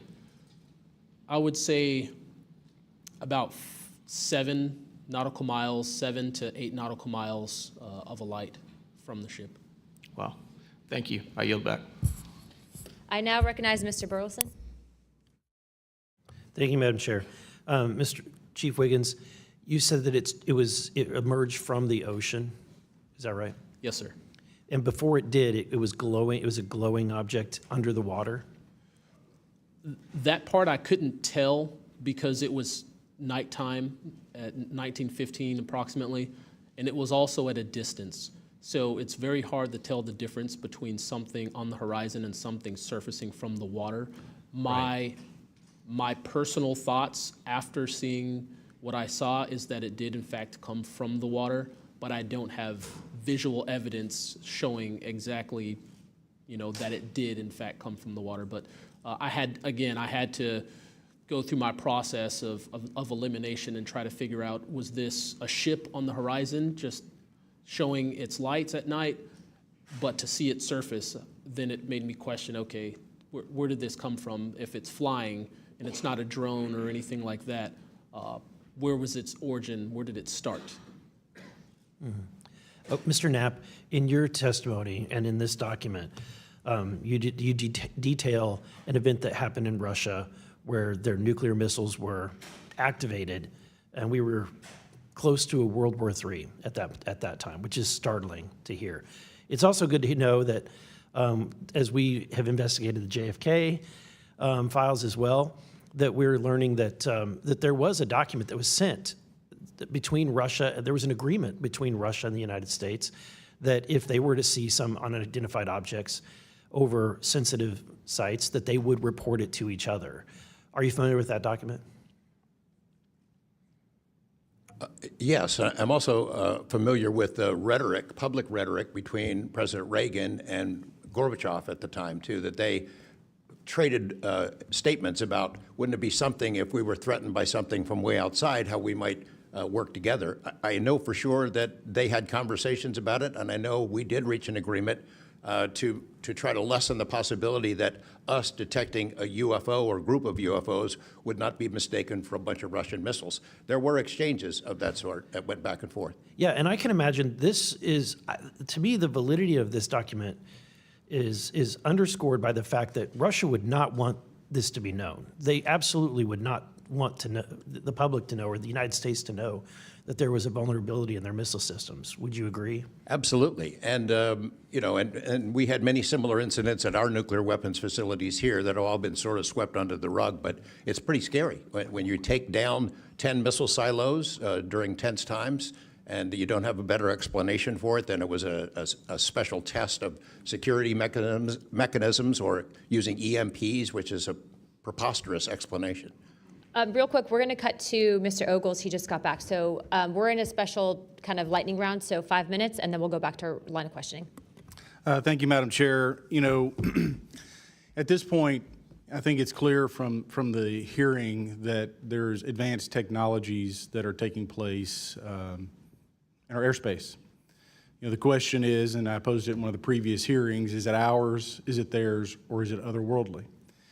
There may not be a silver bullet at the moment, but when you look back through the hearing and the evidence that's been presented, if you're going to point the American people to one piece of evidence to start their journey on this topic, what would you suggest, sir? One piece of evidence, I would start with this hearing, in the first hearing. There is no evidence. But is there a specific, exactly, but is there a specific evidence or footage or document that you think lends extreme credibility to what we're discussing today?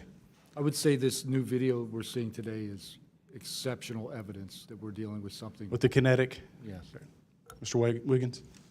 Sir, I'd have to say that if just the average person here in America looked at absolutely everything that has come across television, the internet, et cetera, you can't tell yourself that 100% of what's being recorded is fake or false.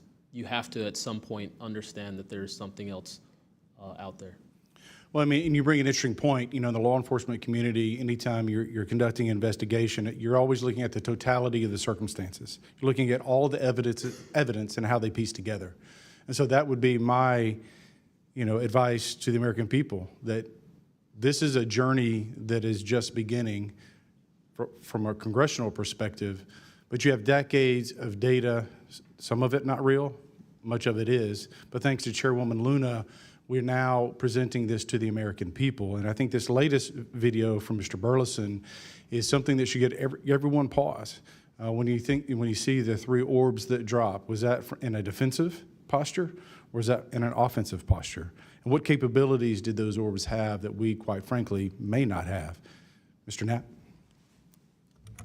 As I mentioned at the beginning of my remarks, what hooked me on the story was the paper trail, these documents that shouldn't exist. We've been told for decades, over and over, there's nothing to it. It's not a threat. You can go about your business. And then when FOIA becomes the law of the land, thousands of pages to the contrary leak out. There's a memo by General Nathan Twining in 1947 when the country was being overflown by dozens of UFOs, hundreds of UFOs, in which he said, look, this is not visionary or fictitious, it's real. These things are craft. They're not ours. They outperform anything we've got. I mean, if you follow the paper trail of documents that they wrote before the military got wise and realized that FOIA really exists and changed their tune and not put things in writing, it spells it out pretty clearly. I'll go refer back to Russia. One incident I did not mention to Representative Burleson is Colonel Sokolov in that Ministry of Defense program said there were 40 incidents where Russian warplanes were sent to intercept UFOs. And they were ordered to fire on them. And for the most part, the UFOs would zip away. 3 of the pilots, though, did fire at these things. Those 3 planes stalled out, crashed. 2 of those pilots died. And after that, the Russians changed the standing order. If you see a UFO, leave them alone. No country in the world wants to say and admit that these objects are flying around in our airspace and there's nothing we can do about it. I mean, who wants to say that? The U.S. certainly doesn't, and the Russians didn't either. And I've got to be almost out of time, but Mr. Borland, then you, sir, real quickly. Yeah, to be honest with you, I think Bob Lazar, and not for the reasons that most would talk about, mainly because Bob Lazar was immediately discredited. They said he never worked where he worked. They said he never did what he did. But yet Bob Lazar showed up with a bunch of friends and a video camera and was filming these test flights in the middle of the desert. So clearly he knew something. Madam Chairman, if I'm out of time, I yield back. Thank you very much, Representative Ogles. I'd like to go back now on our lightning round of questioning to Representative Burchett and then Burleson. Burchett, always number 1. That's what I should be. Number 1 in your heart, number 435 on the chart. That's me. Dylan, knowing you testified to Arrow, are they obfuscating when they claim to have discovered no evidence of extraterrestrial beings, activity, or technology, and are they lying to the American public? As I said before, it's a manipulation of the public perception. The statement, scientific evidence of extraterrestrials, is a true statement. It is not the truth about what is happening and what we have. Any of y'all like to comment on that further? Mr. Knapp, you're getting edgy. It's splitting hairs. No proof that they're extraterrestrials. What would that proof look like? A piece of kryptonite? What would it be? I mean, we could be talking about different forms of non-human intelligence. I think the dominant paradigm is that they come from outer space, somewhere else, and they have some way that they can cross those vast distances that we can't even imagine doing. But that's not necessarily the answer. So asking for proof of extraterrestrials might not be the answer at all. It's splitting hairs. We don't know where they're from. I don't know anyone who knows the answer for sure. They call them aliens just as a placekeeper kind of a word, but no one in all these programs who've studied this stuff for years, people with much bigger brains than mine, knows the answer for sure. I've talked to Navy folks that some of the deep sea areas, they think there might be something there, that they're here, and I don't know when they got here. Another point that needs to be made is every time, we say we're going to back engineer or whatever you want to call it, these craft, I always say, like, it'd be like if you took I ride motorcycles, but if you took like an Indian or a Harley to the people that came over here on the Mayflower, they'd see a bright, shiny object. They might polish it. They might get it started. I doubt they could. They couldn't work on it. They couldn't put fuel. They wouldn't be able to have the capability of putting fuel in it. I just think that's we're scratching at something that we don't have any knowledge of, and that's why it's just taken so dadgum long. But they do know, the first one that cracks that code, it's over. I mean, it's energy, it's power, it's everything. And I worry too that in the wrong hands that they do that, they keep it from the rest of us because they're so invested in whatever energy sources we have here that their billionaire buddies are going to profit, and they can't retool because they know once it's out on the internet, it's over. And so I think there's a lot of things going after it, and I think that's why the move to discredit folks is so rapid too. I think they point to them and they put the dogs on them, and it disgusts me. There's a price to be paid for that too. The Russians and Chinese are trying to figure this out as well, but they don't have the same kind of stigma. They tell their best scientists and engineers, get in there and work on it. And they've been doing it for a very long time, might have a head start on us. Here, we don't have our best scientists and engineers working on it because they've been told it's nonsense. The stigma is very real for people like that. I agree. Yield back, Chair Lady. Thank you. I'd now like to recognize Representative Burleson. Mr.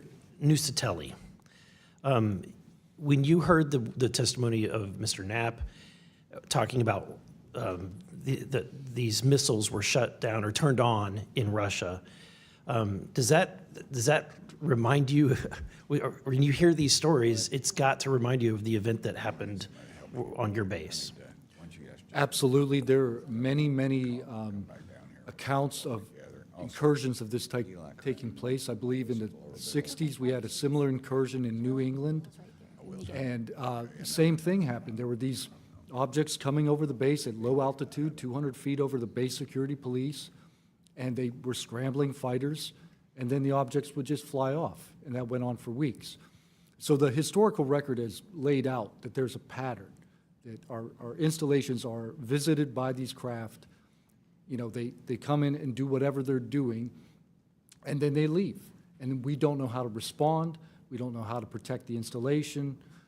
So that's why we're here. When you first heard, and we're having to report on these incidents that were being witnessed by other individuals, did you believe them? Did you yourself believe it would be true until you saw it? Yeah, these are people I've worked with for years, deployed with. I was in some of their weddings. These are people that I worked with every day of my life. Usually when the events were occurring, we were all together. There'd be 40, 60, 100 people on duty during these encounters. Really? Yeah. All seeing it at the same time? Yes, these encounters were playing out while we were on duty, and And we were responding and investigating in real time as they occurred. And as you said, the importance of your operation was highly important because they said it's the most important in 25 years, the research that you were conducting. For that particular launch, we had 500 Air Force police officers guarding the launch. 500 people. It was that critical. Wow. But had this thing showed up, we wouldn't have been able to do anything to prevent it showing up. Real quickly, can you just redescribe size and whether or not you heard anything? It was, how big, wise? The two square objects were at least as large as a football field. The second encounter, they think it was much larger than a football field. We're talking like flying buildings. The object I saw was about 30 feet in diameter. And to confirm, you were not the only person that saw this. Correct. I think I was also told that there was also reports of this in a police blotter in the area. Can you confirm that? Yes, that's the documentation that I maintained from the original event and turned into Arrow and the FBI. Okay. Do you have any more, Burleson? No, Madam Chair, I just want to reiterate to the American people that if you're frustrated, so are we. We're extremely frustrated. We've been, the 2-3 years, I can only imagine how frustrated Mr. Knapp is or Danny Sheehan is, and the amount of time that you guys have poured into this to try to get answers. I mean, Masson is back there. He's been pouring to try to get answers into this. I hope that you all see that we're committed to this, and we're going to be scrappy about it. We may not have the direct authority, but I can assure you, Representative Luna is about as scrappy as it gets. I wouldn't want to scrap with her. But that being said, I think that if the American people want to see answers, we need to action. We've had the hearings. It's time to take action. It's time that we pass Tim Burchett's Whistleblower Act. It's time that we pass the UAP Disclosure Act. And I think that we've had a lot of talk about this. It's time for action. Thank you, Burleson.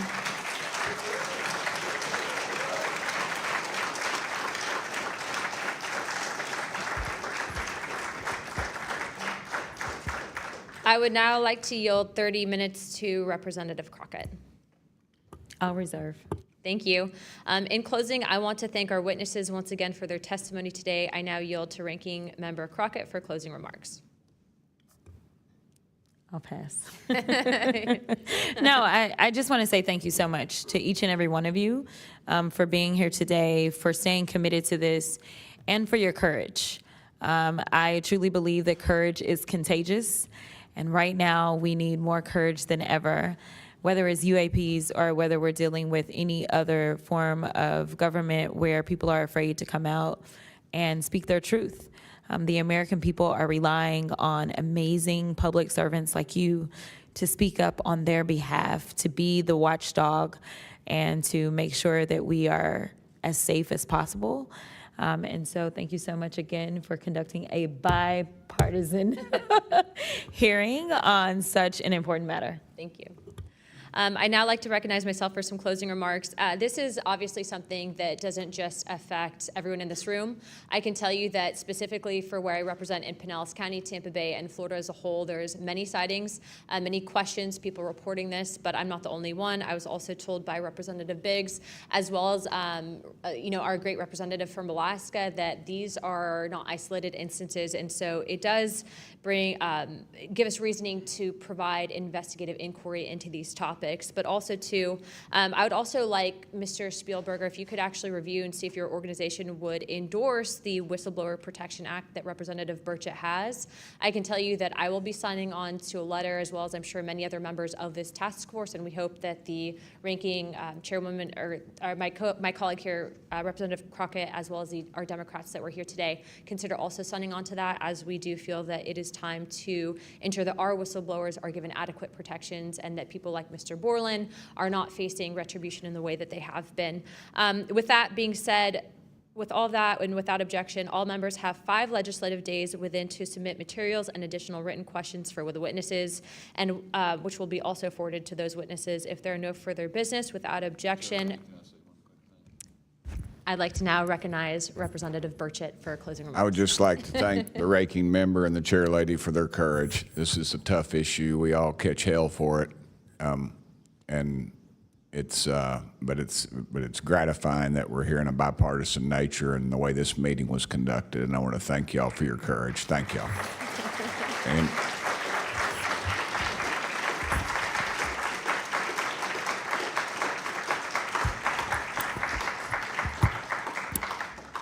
Without objection, the task force stands adjourned.